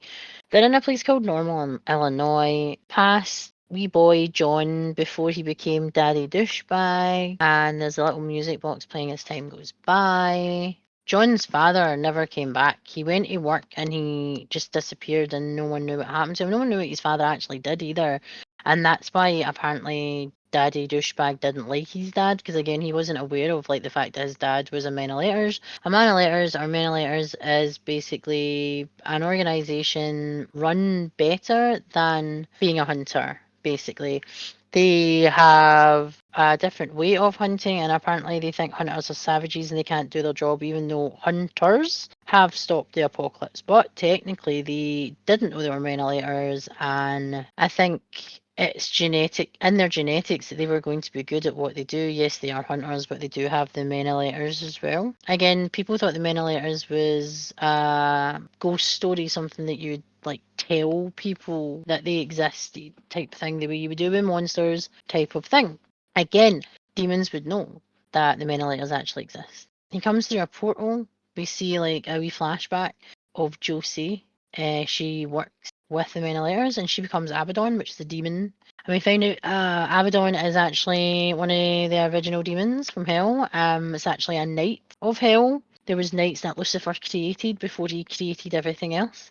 So she is the last, or they are the last of their kind, and they have came through the portal many decades later, and everything has changed. So it's overwhelming for Henry, who is Henry Winchester, who is John's dad. So they actually show up in a hotel. Henry does. Henry shows up through a door in a hotel where the boys are staying, and he says that, are any of you John Winchester? And they said no, and they said that it makes no sense because I did this obviously spell, come through a portal, and he would be connected to John because John was his son. All about introducing the men of letters this episode, and Abaddon taking out people, etc. There's only one other man of letters left. They created Abaddon destroyed their main base, it seems, and what they did was because he was missing in action and didn't know where they went, they created like false graves for a clue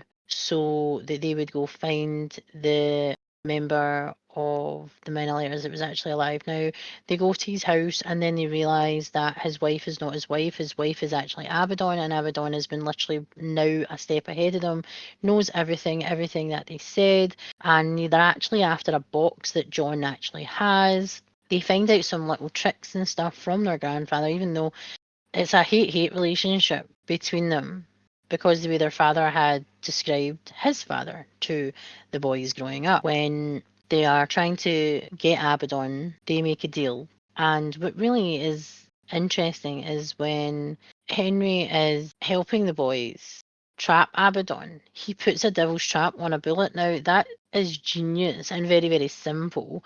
Why the fuck they didn't think about doing that before? They shoot Abaddon and she can't move because the bullet is in her head. So it is. The bullet is in her head. So she's in a forever devil's trap, so she can't fucking move. So they like behead her and do shit to her, etc., etc.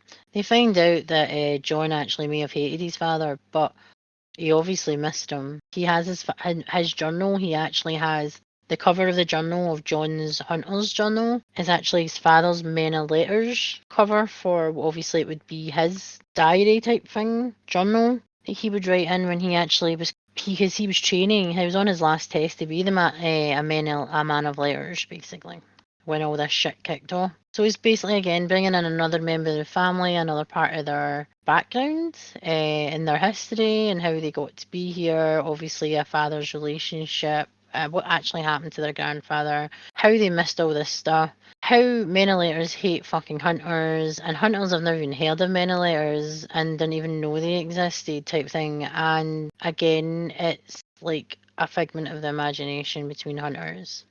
So it's basically that. It's just an episode about family loss and losing and missing people in life and missing the things in life that you can never go back. So Dean found a picture of his dad with Henry, his grandfather, and he looks really happy. And Sam is happy to see a smile on his father's face. And actually, it's a smile that his father would have meant because he was a child and it was before literally he became Daddy Douchebag. So, episode 13 Everybody Hates Hitler. Well, I would assume they do.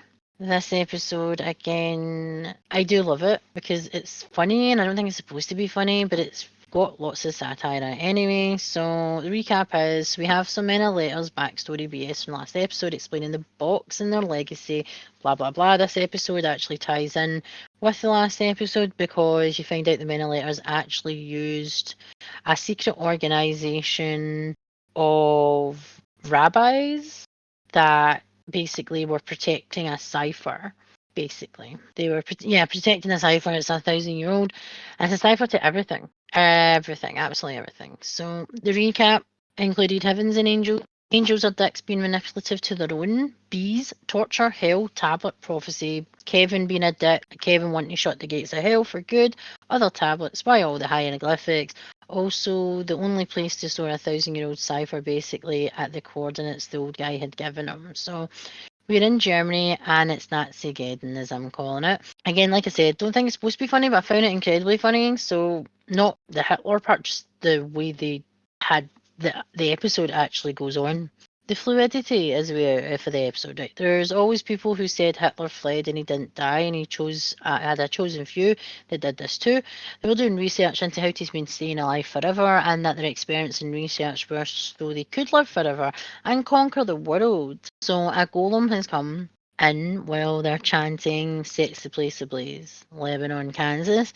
Again, this old, weird, eccentric man is doing a lot of research in the library. He knows he's been followed and he's trying to get obviously information out there. It goes back to the boys going to this derelict, like abandoned bunker that they got coordinates for, and it's a Manoletters bunker. And they want to live there because, come on, it's better than a fucking motel. And it's got everything. It's got weapons. It's got knowledge library. It's got loads of stuff, cars, it's loads of things. It's basically Bobby would be quite happy here. I think he would most likely live here if he could. It's like if Bobby was Batman. So Dean switches on the power.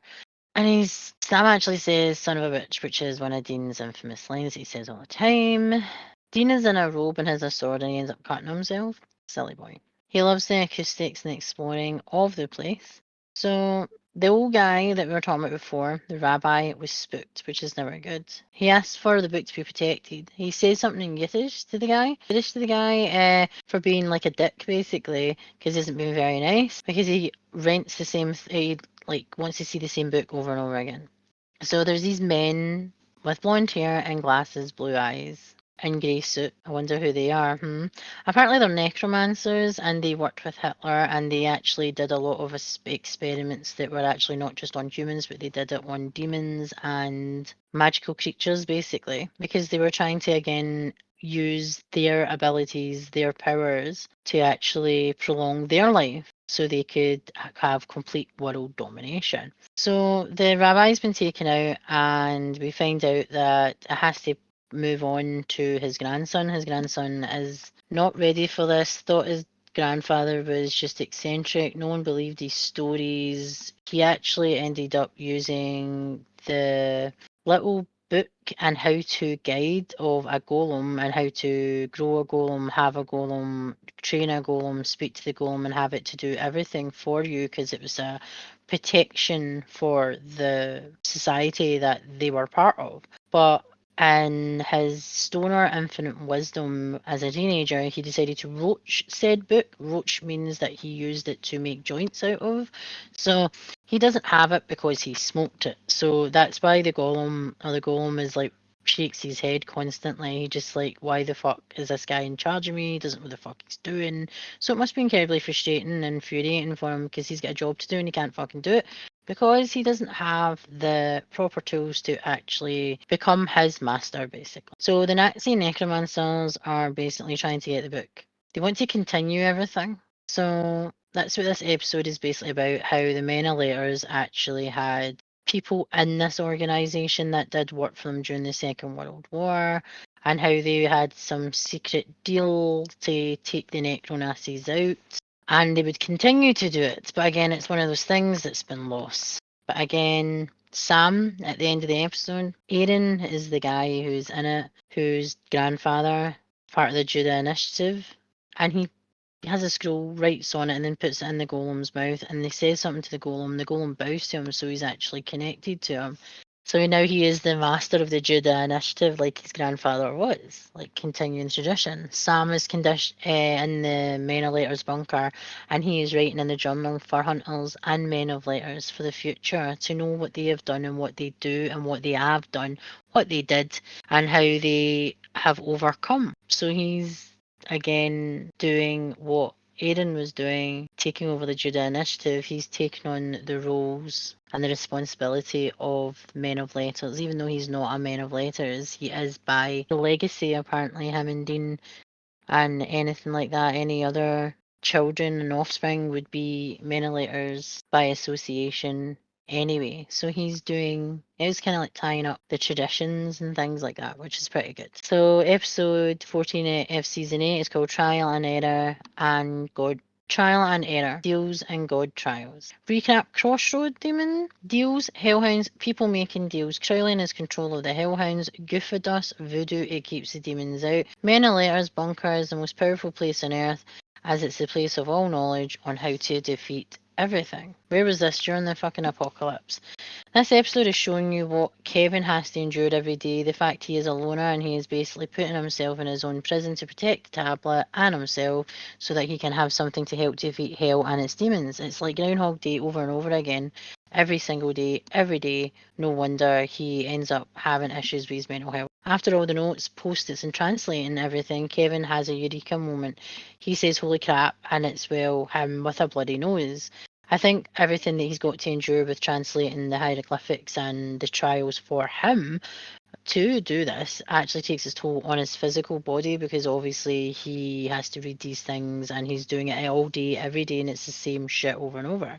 So Dean is proud of his room, and he has his own place, a place where he belongs, and he puts a picture of him and his mum beside his bedside table, which I thought was pretty nice, of him showing his kind of human side, his softer side. His quote of memory foam, it remembers me. And apparently he goes on about how his bed has no questionable stains like in motels, so he's really happy about that. They have a home, but for how long? How long before the penny drops? This episode is on about trials of how to close the doors of hell for good, basically. The boys end up going to a case where it seems that someone has made a deal, and it's oil on land that would never have oil. Geological studies and everything like that have showed they would never have oil, but that's not it. It's 10 years and someone has been killed. Find out the whole family has literally took out deals, whether it was for love, money, success, fame. They did it and they are unhappy as fuck. They create glasses apparently to see hellhounds by using holy fire. So that's something, because you can only see hellhounds if they're after you. You can hear them, etc., before they come and take you to hell, basically, which is not pleasant because they literally tear you apart before you go to hell for your human vessel. Basically, your soul is in hell forever. So it's basically spoiled rich kids treat people like shit. And what do you expect? The hellhound's actually not there for them, it seems. I think they realise they have made deals, and it's Crowley that made the deals. They call him a travelling salesman, and they realise it's Crowley, like, oh fuck. So they kill one of his hellhounds, so you can imagine Crowley's not happy about that. So we have another pep talk at the end of this, talk about the trials. Now, Dean wants to take on these trials, by the way, but Sam hijacks it. Yes, you heard it. Sam, I got to have all the fucking attention. Everything's about me, Sam fucking Winchester. Done it. And Dean isn't happy about it. Shock horror. And Jensen kind of looks Clark Kent as fuck with those glasses on, so he does. Really, really does. Again, they have some questionable songs playing in the background in this episode. I Touch Myself by the Divinos. A drunk girl dancing to it. Isn't that all we want? Drunk girl dancing to. So yeah, that's what episode was really about. Sam wants to live, yet he is now the one who has to do the trial. Sam says that Dean is the best goddamn hunter ever. Aye, but hello, Bobby. Are you forgetting him, you prick? So Sam is reciting the chant he needs to complete for the completion of the first trial. Crazy veins, black, flashes on his arm, and Sam went all red and shit. So episode 15, Man's Best Friend with Benefit. Recap Witches, Hexes, Kevin Tran, The Trials, Sam and Dean, Brotherly Love Now, St. Louis, Missouri, stalking type behaviour, lurking, watching in a vehicle, man pops out following a young woman walking down a dodgy alley, police officer picking her up. She is a lady of the night. If you didn't know what a lady of the night is, it's a prostitute. This man is waking up and seeing things. This man, we don't know him from another episode, but apparently he's worked with Sam and Dean in the past. His name is James, and he is actually a police officer or a detective. So he has now became a witch. His familiar, who is a gorgeous big Doberman dog, and a beautiful woman when she actually turns into her human self, they realise that James has a hex on him type thing. People are jealous. People in that community, the supernatural community, are really pissed off because he has become a witch. He's not a witch through his lineage, he's a witch by choice. And apparently it's very, very jealous and envious because his familiar, well, there's a lot of people who wanted her, to be honest. They wanted her to be theirs kind of thing. So you can imagine the face I'm pulling right now and shaking my head, yes. So it was all to do with the human, the outsider, better at doing things, better at doing a lot of things, has something that the other supernatural beings want. Again, familiar.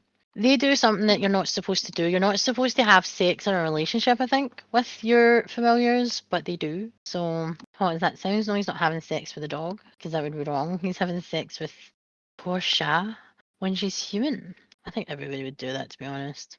She's kind of hot. Also, I want her as a dog. I want that dog. It's so cute. And I'm just going to go off on a tangent about dogs. Basically, you find out that he's been killing people, but he's not aware of it. It's happening in his dreams, and it's all cause of jealousy. Dean says he likes dogs to Portia at the end. And he says, no, you don't. He says, I could. Because he's attracted to our human side, which is hilarious. So Dean and Sam are talking about the pain they saw when the witch was in their head, showing them everything they have gone through to get them to where they are now. And Dean is telling Sam he backs him if he's still good about doing the trials. Sam says he's good, and now he is coughing up blood, but he has hid that from Dean. Has the second trial started? Episode 16, Remember the Titans. Right, this episode, again, I'm going to do the recap first, but it's going to be a short one because, again, it's mostly filler. So, Dean and Sam trials, Hellhounds and the brothers, Sam completing the first trial and how he can do this. So, there's a guy run over, there's a man walking with his there's a man walking and he runs him over. Checks on him, gets back in the vehicle and drives off. So this guy keeps dying. We find out that this guy has went through this ever since an avalanche. Apparently, an avalanche in Europe somewhere, that he keeps dying and coming back like a zombie. But we find out that his name is Prometheus, and Prometheus is a god, and Prometheus was punished by Zeus to die every day and feel what it's like and to have that pain, so he will never ever not have that pain. We find out Prometheus, they call him Shane, that's what they were calling, because he doesn't know his name. doesn't remember really anything. He just remembers it always happens. He just wakes up and then that's it. But we find out that Shane met someone during the avalanche, a woman who, again, have both been through traumatic experiences and nothing quite like trauma to bring people together. They have some time together. She gets pregnant. She has a wee boy called Oliver, who, when he turned 7, he started the same thing where he was dying once a day, like his father. They try and bring Zeus here to save Oliver, which again, I don't think there is such a thing. It's only Zeus who can take it away, but Zeus is, as he found out from many, many mythological stories, that he does hold a grudge, and if you do wrong by him, especially if you are his family, he will make you pay, and he will not stop. And he, again, has done this with his own children as well. So Artemis is about and she's fighting for her father. We find out that Artemis and Prometheus had a thing, and she ends up saying to her father that it has to stop, basically. Kaylee is Oliver's mother. She breaks the third jaw because she thinks that she'll heal Oliver, but as you imagine, they don't. Zeus tries to short out Prometheus using his, obviously, Thunderbolt. Artemis and Prometheus, again, were a couple, and Zeus hates Prometheus, and he would never allow this. Artemis tries to prevent Oliver from being killed. Prometheus is to blame for Zeus not being worshipped anymore, apparently. You are my father, you will obey me. Now, Artemis says, you were once my father, but not anymore, as he's obviously changed and wants revenge more than to show his children love. With Prometheus gone, they give him a hunter's funeral. The boys are having a heart-to-heart about love, intuition, and just being brothers talking about life. They are back at the bunker, and Dean is in his room asking if Cass has his ears on, and he isn't one for praying, as it's begging for him, not praying. But it's about Sam, and how he is worried that something is going to happen, and he doesn't know what is ahead of him. And he's asking Cass to keep a watchful eye out for Sam, protect him when he cannot. Dean asks where the hell you are, man, as he's also worried about Cass. Episode 17, Goodbye Stranger. Recap, Angel's being manipulated by Naomi, Meg on the run and trying to play house with Cass, the demon tablet, the trials, Dean asking Cass to look out for Sam when he cannot, and now. Dean has just got his ass handed to him to buy Cass of all things. Naomi walks towards them like he's been tested for betraying the boys. He has been tested hundreds of times to take out Dean because of their bond. So he's been tested in heaven. See, angels are fucking dicks after all, as per usual. Speed of Destiny God's toothpick, lol. Going through artifacts in the bunker. Sam was coughing up more blood and pretending everything is a-okay. Obviously he's not. The first edition Dirty Boy magazine, again, another guy's wank mag. Really? Really? Liquefy Guts and Victims aren't linked, Dean quotes Maximum Overdrive. Then when they have joked about him needing 10 minutes with his Dirty Boy mag, what the actual fuck, brothers? That's weird as fuck. One of the victims started acting strange and talking about an orchard, lots of bags of dirt at an orchard. This woman was digging 10 to 15 times a day. Apparently, she had all these little bags all over the place. So we find out that demons are being hunted, which is weird. The town that they go to was wiped out by a flood, and the town was rebuilt. And it was rebuilt over the orchard, apparently. The victims have been obsessed with it. A PhD student who ends up being possessed by demons is looking for Lucifer's crypts. Now, Lucifer had many crypts all over the fucking place, and apparently he was storing things in them, as you do in crypts. Sam and Dean agree that Castiel isn't who he seems to be, which we already know. Crowley's looking for the cipher of the crypt, the demon tablet, or the part that Crowley has. Cass has to lie to the boys because Naomi has a hold on Cass, and he has to keep her happy to keep the boys safe. She has a thing for smutting chops. The demon referring to Sam and the PhD lady. She was thirsting for Sam, apparently. Meg has been captured, and she's been tortured by Crowley, and Crowley has dyed her hair blonde because he knows that would annoy her. They're talking about Castiel behind his back, and he goes, you know I can hear you. I am a celestial being, remember? Yeah, he's just letting them know that I can fucking hear you even if you whisper. Meg, aren't you too short to be a stormtrooper? Crowley dyed her hair, like I said. She wants to kill him. She is not happy with her look now. Maggie's given them enough information so she isn't killed. She's dragging things out. Naomi feels that working with a demon is unclean. Yes, man did happen. You of all people, unclean. Really?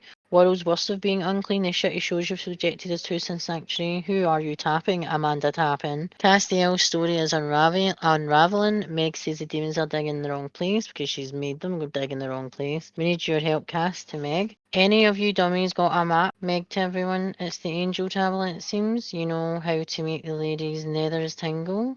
That's Meg. Castiel, I have been known how to do it in the past. Who is Clarence? Cass to Meg. This is again a pet name for him.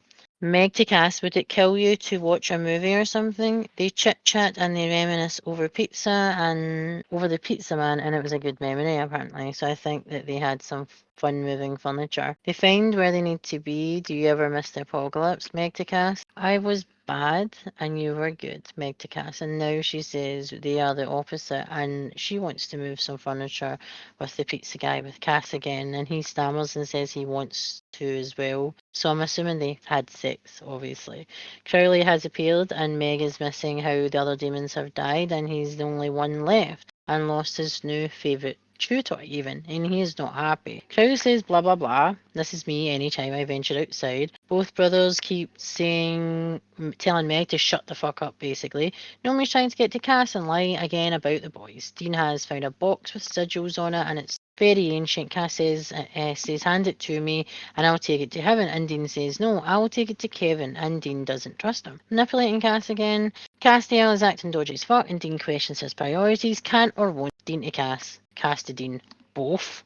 This is when Dean asks how he got out of purgatory, and Naomi says he must do what she says when she's been training him to do and to kill Dean. Meg said she laughed till she cried and puked a little at Sam's year out when he found a unicorn, but she understands why he didn't want to come back. Castiel's confused and Naomi tells him to destroy Dean. Let your vessel do what it's supposed to do. She's blaming him for everything, heavens, angels, the universe, but she said she fixed him. Dean asked, who? Who is Naomi? He's not supposed to remember her, yet he is muttering her in front of Dean. Castiel fights Dean. Crowley, I believe they are playing my song. Naomi wants Castiel to end Dean. Dean is trying to convince Castiel this isn't him. He isn't this monster. Dean says to Castiel, we are family and I need you, and he is all bloody. Naomi says, it's us or them. Stop hurting Dean. So he stops hunting Dean. A light and Castiel is gone. Castiel has betrayed Dean again and the people that see him as family, and yet he keeps thinking he is doing right by the greater good, and they always use this good guy, etc. Crowley is here for the stone. Touches him right where his bathing suit goes. Crowley to Sam. Go save your brother and my unicorn. Meg to Sam. Timon and Pumbaa tell you their big plan. Crowley to Meg. Cass is left well with everything as he is to protect Tablet from Naomi and Dean for some reason. Meg is battling Crowley and is messed up and she stabs him, then he stabs her. Poor Meg, I will miss her sass. I really do. She shouldn't have been killed that quickly in my honesty because she was such a good character. Crowley, fancy meeting you here to Naomi. Neither has the tablet, protecting Tablet all cross. Crowley is a lover, not a fighter, apparently, and Naomi knows this about Crowley, apparently. Oh, Naomi, we would fall at the hands of Crowley. He just has something, a quality. I'm impressed. Dean can't take any more lies. Sam says, I know, and I'm sorry. I should have told you. Castiel says the injuries from the first trial cannot be healed. Dean says he can't carry him. Quoted Lord of the Rings. Heaven on Earth song. Heaven on High Alert. Song playing is a perfect fit for all the shit happening, light, dark, and one Earth for the greater good from different ends of the spectrum. Goodbye, stranger. Bye, Super Trump.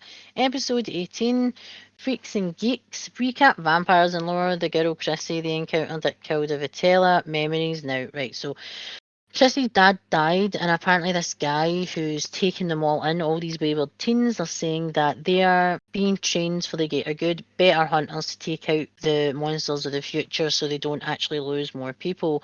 But this guy isn't who he seems. He's actually working with a vampire, and he is turning random humans into vampires and getting the kids to actually take them out.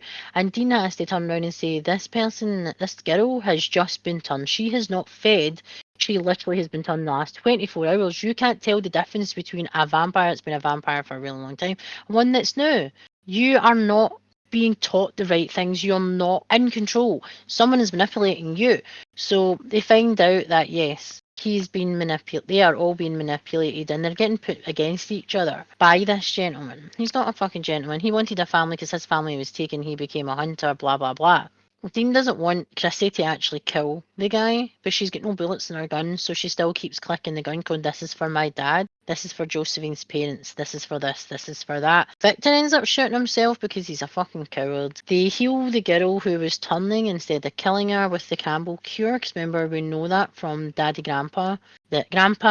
Granddaddy douche, that Campbells have a lots of tricks up their sleeve that they didn't fucking share with other hunters. She's warned they won't go after the monsters, basically, let the fight come to them instead if it does to contact them. Dean says hunters don't get to quit unless they die.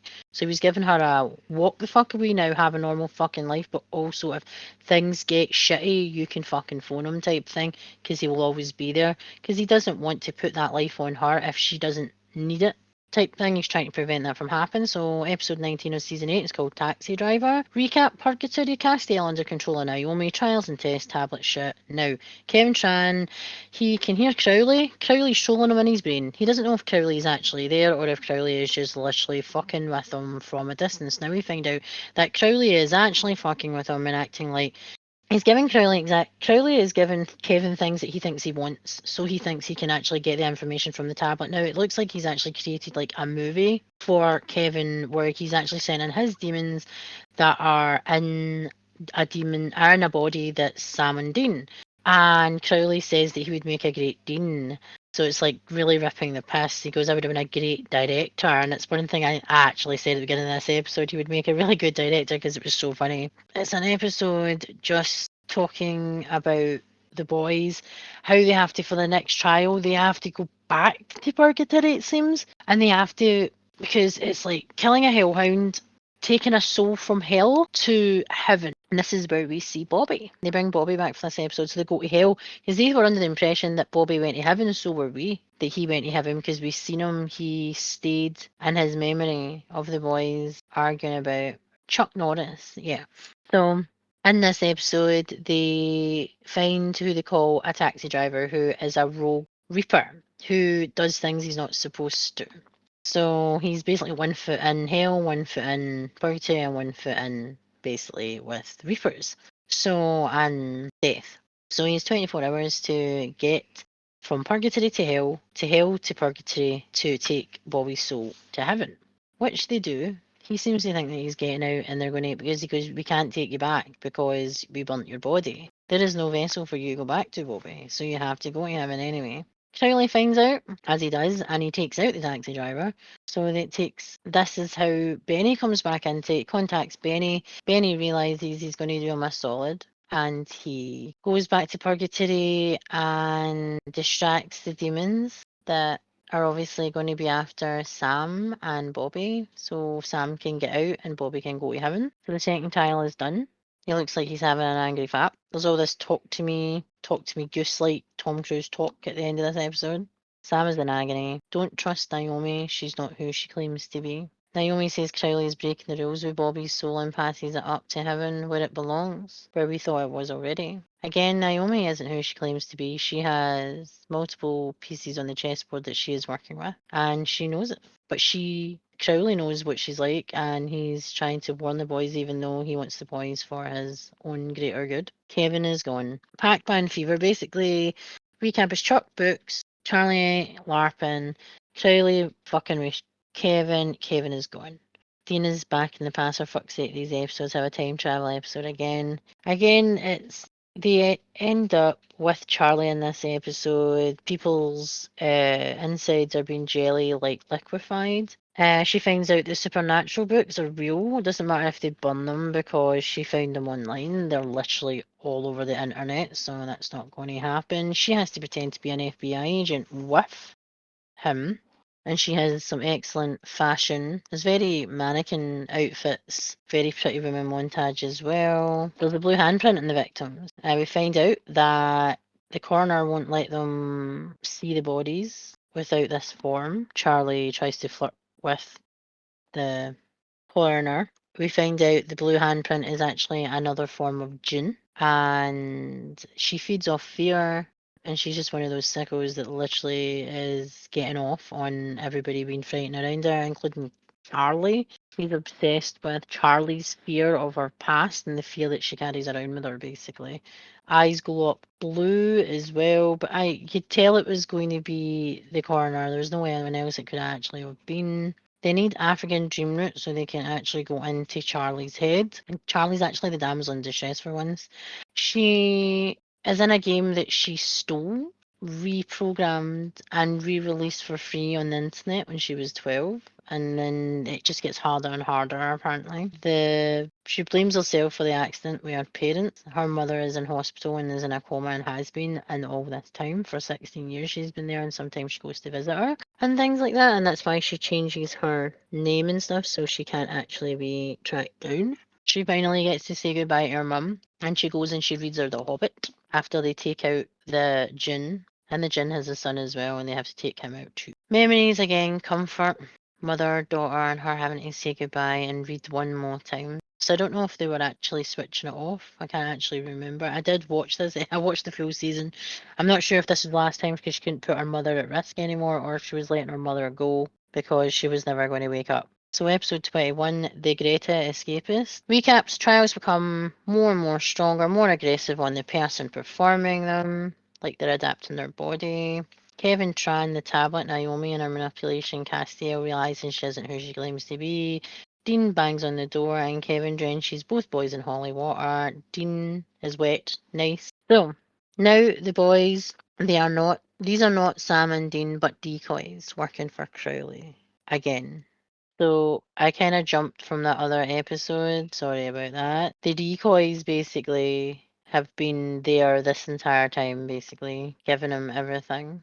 3 trials Crowley knows about. There's actually 3 trials on the demon tablet. Sam is basic and more sincere. The boys are looking for Kevin still. Dean is dropping the piss at Sam about the aeroplane trick with a child and eating because he's not hungry. It's probably the pain and his body changing for these trials. It also looked like the DTs as well, like coming off of some sort of addiction. But it's Sam and he's evolving. Who the fuck knows? The warrior, the champion, to lock the doors of hell for good. Who the fuck knows? What's happening to him to actually overcome this? He's been through something similar with the demon blood. Would we be preparing him for something larger than him? It's Kevin. He had a message. If he didn't reset his message after 7 days, he's been captured. He is dead. He says screw you guys, screw you God, etc. They will have a link to everything he knew at that point. Each week he would reset, so if he's not safe, then Crowley has him. Dean feels guilty, but I thought Garth was supposed to be watching out for him, but he seems to be MIA also. If he was dead, the prophets would have been activated, so Dean feels regret for Kevin because he doesn't know what the fuck's going on. Castiel's in a restaurant saying how he loves coffee. He says he's been on the run forever, and he says he has to order more than coffee to stay there. And then an earthquake happens, and then angels appear, of course. Castiel 3 sheets to the 1. Castiel is smart and using restaurant chains Biggersons. Apparently they're getting stuck in dimensions, basically, of the weird franchise, and he's being smart about it, so he's actually trolling the fuck out of the angels by going to the same restaurant and fucking with them. A symbol for Megatron for editing notes, and Sam says he recognises it from Stanford. It's from a clan from Colorado, and it's their glyph, a messenger from God. They see some old pictures when they actually go here to this hotel, and you can see that there is a figure in the picture. And it's not Megatron, Metatron. Oh my god, I'm going to say that wrong a few times. And it's not the awesome Metatron that was played by Alan Rickman in Dogma. It's another one that likes to be called Marv, of all things. So Sam it's not the time for PC comments right now because apparently he calls them Indians rather than Native Americans or Indigenous people. But you have to save humanity and close the gates of hell. Route 34, Colorado boys drive up to see what they can find. Sam is all fuzzy in the head, like he's got vertigo from standing up too quickly. Dean says he has the flu, so really stay away from him. Sharing is not caring. Naomi has killed a bunch of people in the restaurant just to bring out Castiel. They've covered up everything for eons and brainwashed so many to forget the atrocities they carried out for what they thought was good. She is there for the angel tablet. Words of a good friend. Castiel to Naomi, bite me, which is a Dean way. Characters like Naomi are never the good guy, they are always the worst ones. Crowley is sitting back and saying he would make a great dean, thinking Kevin hasn't figured out who they are. Kevin has already realised who they are, by the way, at this point. Sam is talking about a tooty donkey. He sounds drunk. Little big man, you should get some rest. Dean is trying to get some information from the people who have lived there for eons about their culture, etc. Sam is in a bad way, like he's been cursed. Again, he looks like he's coming down from a binge drinking session and now he's cold turkey, all shaky and clammy. Again, he looks like he's in this state, not sure how helpful he would be. Castiel, don't trust Naomi, trust your gut. She's a tunt. Yes, she is. She wants the tablet for herself. She isn't who she claims to be, and she is the enemy of heaven. Naomi, darling, miss me? Crowley to Naomi. Dean is babysitting Sammy again. Metatron is here. I can hear him, and he is connected to him like a prophet is to the tablet. The manager was delivering books to him, so like hardback, Oliver Twist, etc. Crowley has melted an angel weapon into bullets. Seems better effective against killing angels than the blade. Messy, less messy, more compact, etc. Crowley shows up to Castiel where Naomi is, and he has found out that Naomi's henchman is part of Crowley's payroll, so not trusting her. Castiel, I'm so proud of you. Crowley wants to chat to Castiel and he is injured. Castiel won't tell him where he buried the tablet. Weren't meant for demons or angels. Castiel loves touching the tablet, meaning it's on his person, it's inside him, so yeah. As erotic as this sounds, removing it isn't pleasant. Crowley, I will give him this. He is a smart cookie. A cock, yes, but a very smart king of hell would be. Would you be his queen? I totally would. I've even have an outfit for it. I've been remembering things. Well, Sam sounds like a drunk, even more so here. Sam is unclean, not worthy of going through the trials. A memory from his childhood. He isn't the man for the job, yet he hijacked it from Dean anyway. Dean says it's not his fault. These trials are purifying Sam, but at what cost? Because he is weak and sad and he is completely changing. And we aren't sure if this is for a good thing or a bad thing. They enter where Metatron is, and the room is filled with books full of stories he hasn't written. Who are you? Metatron to the boys. Sit down. More orders. Is he on the run? Has he left heaven for other reasons? Do you work for Michael or Lucifer? Neither. Castiel badgering on about missions, and the other angels say that they've been in our heads, nothing matters, and Castiel tells him he is wrong. It all matters, Castiel to the other angel. Castiel has the bullet out of him. Kevin sent fake Dean and Sam and trapped them. Now he's told Crowley that his demons were too polite for them to be Dean and Sam. Metatron is unaware of the archangels have been killed like Raphael and Gabriel, etc. He's resonating, Metatron says. He's far gone. So what shit is happening to Sam is resonating when his body's changing because of the trials, so that's what it's actually called, that process. Archangels cried for their father who up sticks and leave. Now, because they didn't have daddy, they couldn't do this. They couldn't do that without the word of God. They needed Metatron, so they couldn't rule heaven or earth without Metatron's handbook. Naomi didn't reset minds back, but manipulate them so they remembered enough, but not enough to figure her out. Mayhem and murder are what humans brought to the world. Metatron loves the free will of our writing. The stories you become gods of tiny dimensions and worlds. So many stories he has read and he hasn't caught up apparently. You know what? Pull the freaking trigger, Sam to Metatron. He has got the balls to say to stop everything as people have died, have fought and died while Metatron has been hiding. Kevin is trolling Crowley now. Kevin was trolling him to build a point where he had him and he conducted a spell that Crowley is burning after he threatened him. Metatron has Kevin. He rescued him. The scribe of God can erase angel proofing. I saved the boy, didn't I? Metatron to Dean. Do not trust Metatron. He is not trustworthy. You can tell just by how he's acting. Ask yourself what is going to take to do this and what the world will be like after it's done. Metatron to Dean. Kevin brought the tablet with him and Crowley knows nothing about it. Cure a demon is the last trial. Who are you? Kevin to Metatron. Dean and Sam are headed somewhere. Castiel, a little help here. He appeared in the middle of the road to where they were driving. Episode 22, clip show recap. The tablet, Castiel, the lovers, Crowley and Castiel and their toxic as fuck relationship, but we love it anyway. Metatron looks like a librarian and not a sexy Rupert Giles librarian that you can tell was a bad boy once. Knights of Hell, Abaddon, Kevin and the tablet and Metatron and Castiel appearing on the road asking for help. Now, Lost Creek, Oregon. A couple in a cabin, and he's having a vision of being attacked in a tent, and he hears a growl, PTSD or a hellhound. No, it's a Wendigo. His eyes are bleeding, and his eyes just exploded, and not in the good way. You want your significant other to explode, that's for sure. Boys researching in the all possessions they have encountered. Sam has the feeling, like, he has feelings like he's pregnancy, sickness, nausea, rotten smells, etc. Dean says he had that with the Jaeger hangover. Castiel, I like this bunker. Castiel isn't getting as well as he wishes, but he is better. Castiel doesn't know the trials. It seems none of them do, only Metatron and God himself. Castiel apologises to Dean and says everything he has said, but Dean has issues with him. I'm not surprised, ignoring them and running and then just disappearing. Dean says that Cass always thinks he does everything for the greater good instead of asking for help instead. Sam says to Dean to give Cass a free pass. If he has anyone else, he would stab them in the neck for the pleasure for what he's done. This possession, the room 7B, they are trying to figure out why this is so important and why the notes kept saying 7B. So they go into bunker and they're like messing around. Dean finds like false shelf unit and he moves it, and there's a devil's trap with shackles. Kinky. Seems like my sort of room. Dungeon play, woo. There is a reel from Animal Projector and the boys are watching it. It's like an exorcist and how Simon the priest is going to do a new procedure, but it's his first time. The woman who Abaddon possesses is being exorcised. This was before Josie, the employee that was with the Men of Letters. Yes, the woman in the Men of Letters. I think it's like a Mulder and Scully type vibe, to be honest. The woman has been exorcised and killed in the process. The young priest is alive, still the old priest not so much. Sam says it's worth the drive. Even when Sam is banged up, oh my, is still better than Cass apparently.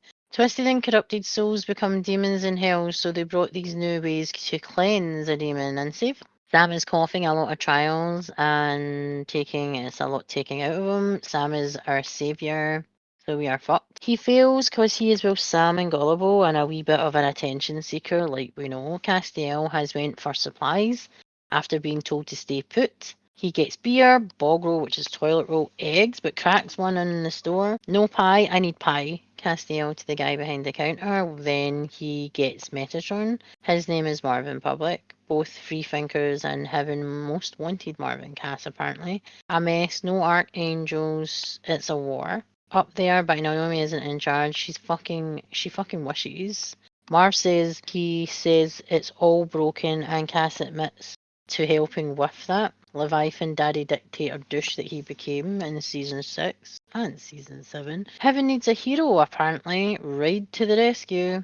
Dysfunctional family, didn't we see that many seasons ago? Crepes, do you like crepes? Marv to Cass. Always food. So they're listening to a recording from the priest who's doing an unorthodox trial on how to heal a demon. Eating people is orgasmic, or to the demon it was. He was dosing the demon with his own purified blood. He asked the same questions over and over and annoying a demon really, or trying to manipulate him while administering the priest's purified blood.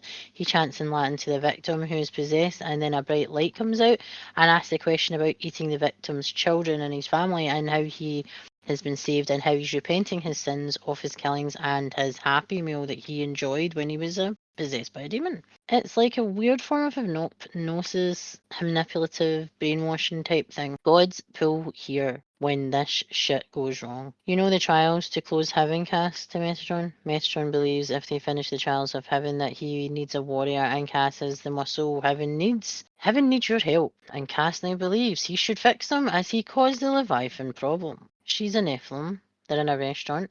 Apparently Nephilims must die. This is forbidden. At the start, when angels came down to earth, Castiel had said that angels don't lay with humans, etc., and there was no such thing, yet this woman is in her late 20s, early 30s, meaning he should feel her vibration is different.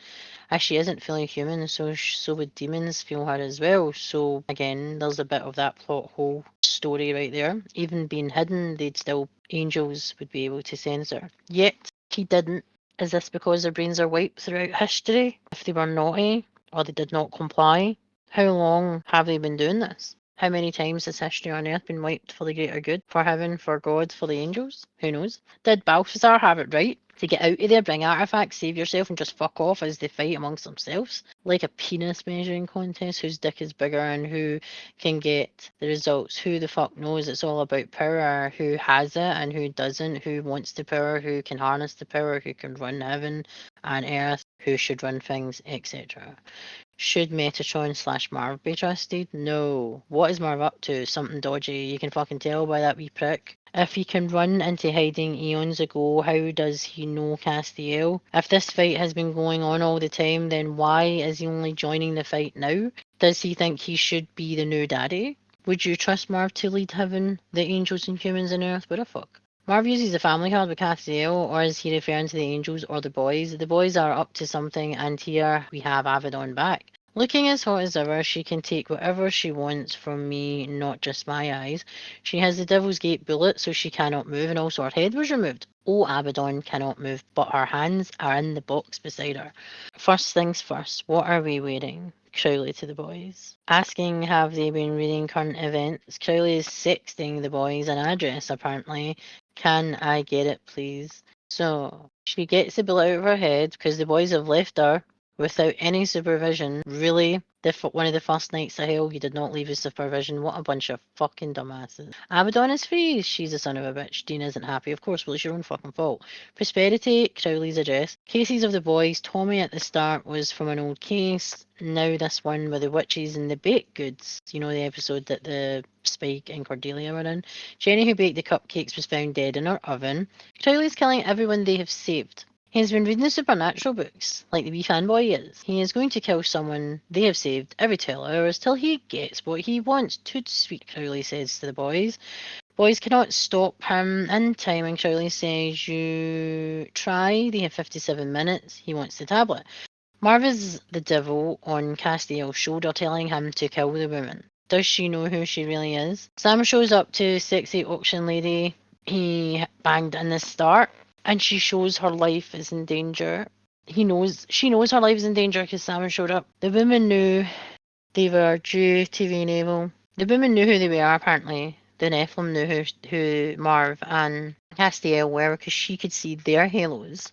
Nephilim has Marv, and she says, I will destroy you, an abomination. And Castiel takes her out again. Metatron manipulating Castiel again. He falls for the first time. All the time, Cass is the Sam of the gullible, an angel. They are here to save her. Dean is spraying the windows with demon sigils. She's engaged to a hero-like guy, and she's a mother to a little girl. And this is Sarah, who I'm talking about. Sam is nothing, and she said he isn't the same, and she says he seems more focused and confident, and he seems to know what he wants. Yet he can't have it, or keep it, or be it. Yes. Crowley is counting down, and then Sarah starts choking. Son of a witch, Crowley says. Everything is demon for the countdown until he gets the tablet. So when he throws the phone, the hex bag is in the phone, but it's too late and Sarah's dead. And Sam is losing his shit.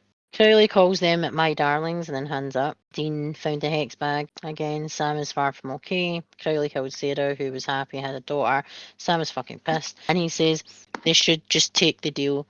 Dean wants to figure out, and Sam isn't so sure, how much more do these guys have to lose. So we're on episode 23, 3 hours into this podcast. How long this podcast will be, who the fuck knows. Sacrifice. Finale, and it's starting to feel like it just about at the end. I've literally just felt like it was the end. I was reading this when I was actually typing this episode up, but when I was going through from episode 18 and actually describing everything that's happened so far on the journey and the road so far, it actually started to feel like it when I was actually talking about it on the podcast. So Carry On My Wayward Son is playing as you do in supernatural fashion, where today they round up everything. All the losses, the loves, the chances, lives with family along the way, the hunt, the fight, the people, the souls, the demons, the angels, and the sacrifices along the way to this point. We are at the home stretch, people.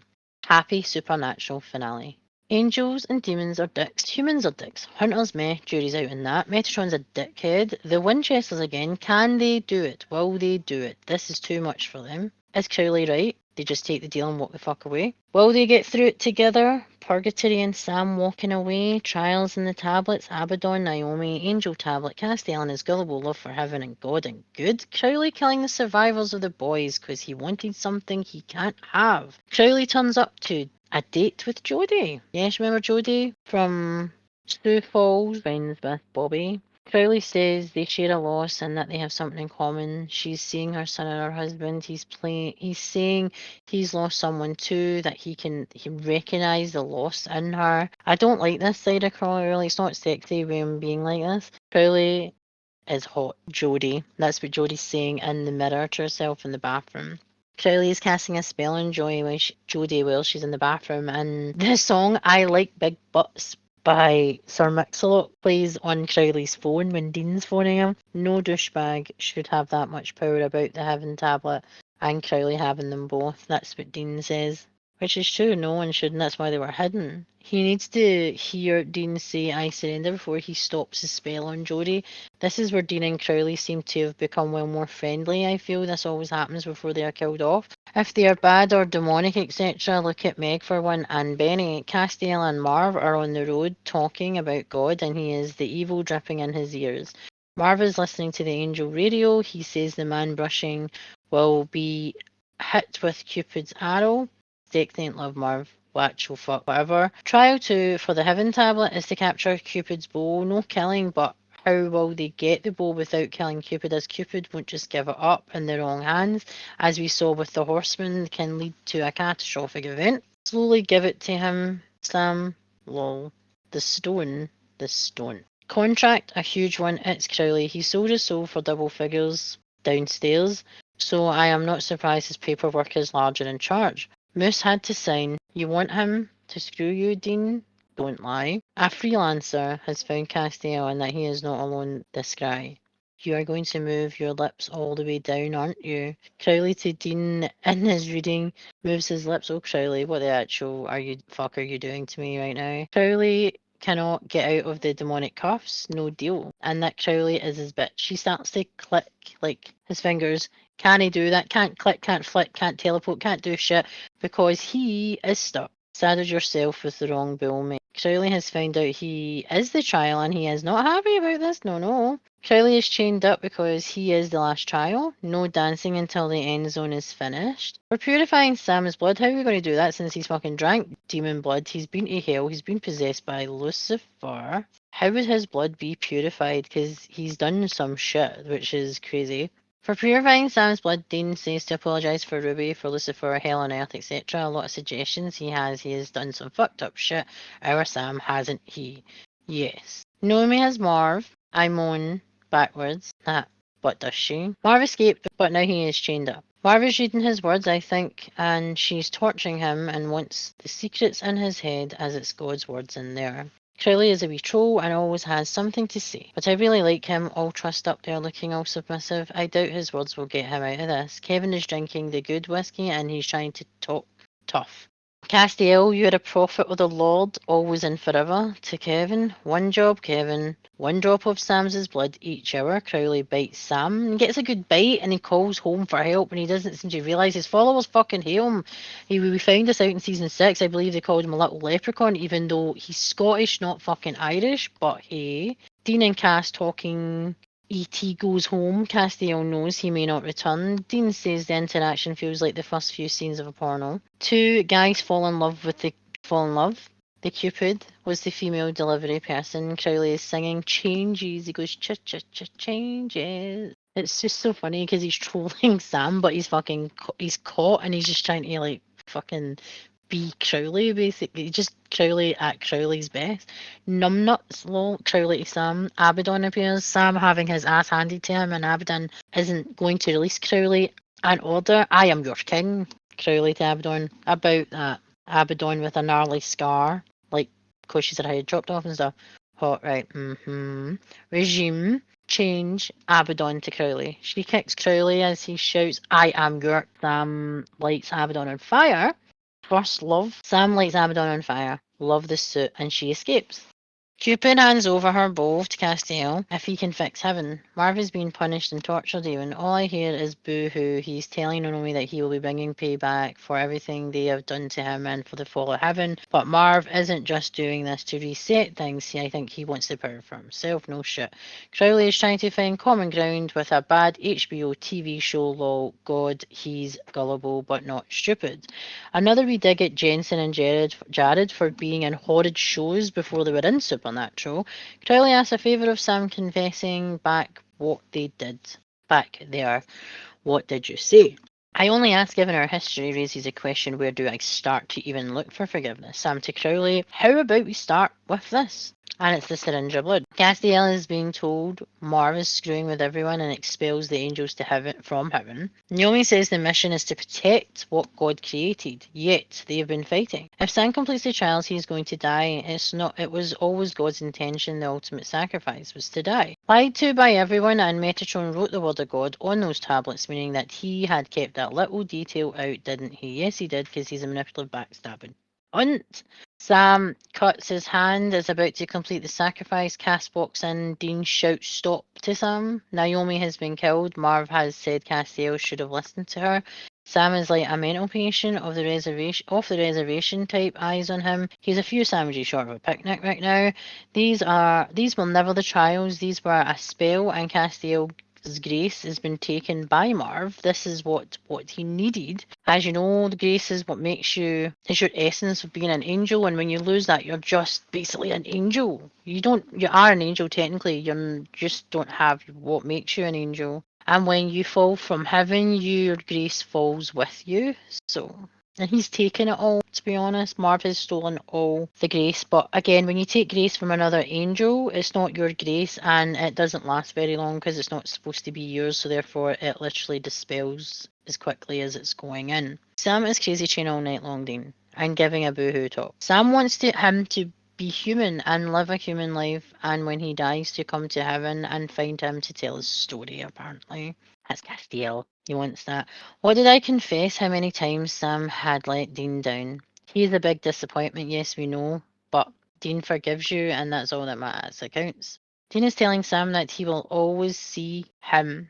He will always put him first. He will always protect him, love him, and take care of him no matter what. Let it go. You don't know what it feels like. We will figure it out, just like we always do. Let it go, brother. His arms changed back, and now he is making I'm dying noises.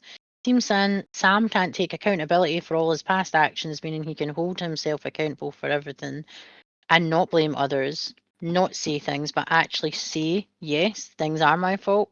Just taking 8 seasons to do that, yes, what the fuck. Well, all the angels are falling like meteors to the earth. They are falling from grace, meaning Marv is removed. What makes him celestial? When this is removed, well, we all know a little from what happened to Anna when she fell from grace. Won't fall like with her, as it was removed in heaven, so the purge of all the falling debris is actually angels falling, lighting up the sky as they're being booted out of heaven, because Marv is the biggest spoilt brat of them all, and he's holding the biggest grudge for angels and God alike. So, season 8 thoughts. I believe this season started off a bit meh, and it's had its ups and downs. It's only started to get good on episode 23, the actual finale. It didn't feel like quite like a built up like we used to in earlier seasons. Around the time was when the seasons were starting to look up after everything, before new writers, new stories, new relationships, new characters expanding this universe. And as I said, I got to episode 18 when I was actually recording this to actually feel like I was getting to the home stretch. So watching the show didn't make me feel like this, but reliving it when I was actually when I was actually discussing it here has made me get kind of happy and excited for the season 8 finale and going on to season 9. So who's your favourite character from season 8? For me, always Crowley.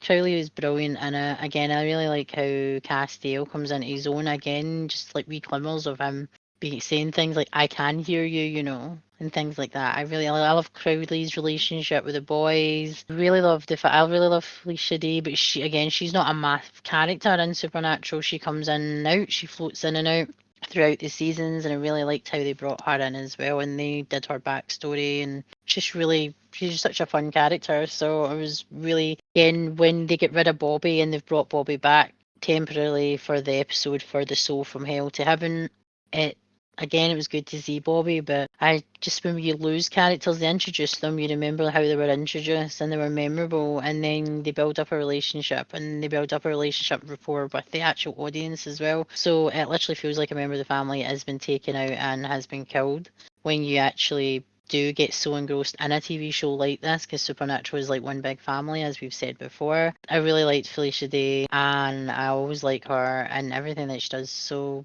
again, it's really nice seeing her as Charlie and getting to play a version of herself, but it's not her kind of thing, but it is her. So I really, really like that. My favourite episode from this season is the one about Nazi-geddon, because that's actually like a part one, because there's another, again, part two in another season where they go down the Hitler route as well. That was good. I like the many letters as well, and introducing the fact that not only are the boys hunters because of what they thought was their father, they're the hunters because of their mother technically, and they have the many letters legacy from their father and their father's father and so on. So I really, really like that. Who made you love them the most? Again, it's going to be Crowley and Charlie, who said the best lines. I think Crowley and Castell had some of the best lines this season. They really, really did. And I think I said the best one was "I can hear you, I'm celestial" was one of my favourite lines. Also, the talks between pet name, sorry, between Crowley and the boys, and just when he said I would make an amazing director, he was just so funny. Tell us in the comments below what makes you love Supernatural and the universe and everything, and why. If you like content like this, remember to go check out Confessions from the Darkside social media platforms, which are Twitter, Instagram, Facebook, YouTube, Amazon Music, Spotify, and Buzzsprout. Let us know over on our social medias what you think. Let's get chatting about this topic, all the topics. Let's grow our community, spread how awesome the horror community is and the supernatural community, of course. If you want to get to know us as individuals, then you can check us out on our links below. I am Darcy Darkness, and my channel is Behind the Mash Reviews, and I have a YouTube and Instagram, a Twitch. I do have a Kick, but I have not done anything on it, so YouTube, Instagram, and Twitch is probably the best. Luna has a YouTube, a Twitch, and an Instagram, and his is Luna X Rising. If you need to reach out to us at any point, you can get us via email, all Gmails, and mine, Confessions from the Dark Side is again just Confessions from the Dark Side, all one word, at gmail.com. Mine is behindthemashReviews at gmail.com, and Luna's is lunaxrising at gmail.com. And that was season 8 of Supernatural. We are on season 9, not far away from, that's us like halfway through, or just over halfway through, because there's 15 seasons. Halfway there, really excited, can't wait. I'll see you in the next one. Confessions from the Front Seat of Impala, and I'm Darcy Darkness. Later.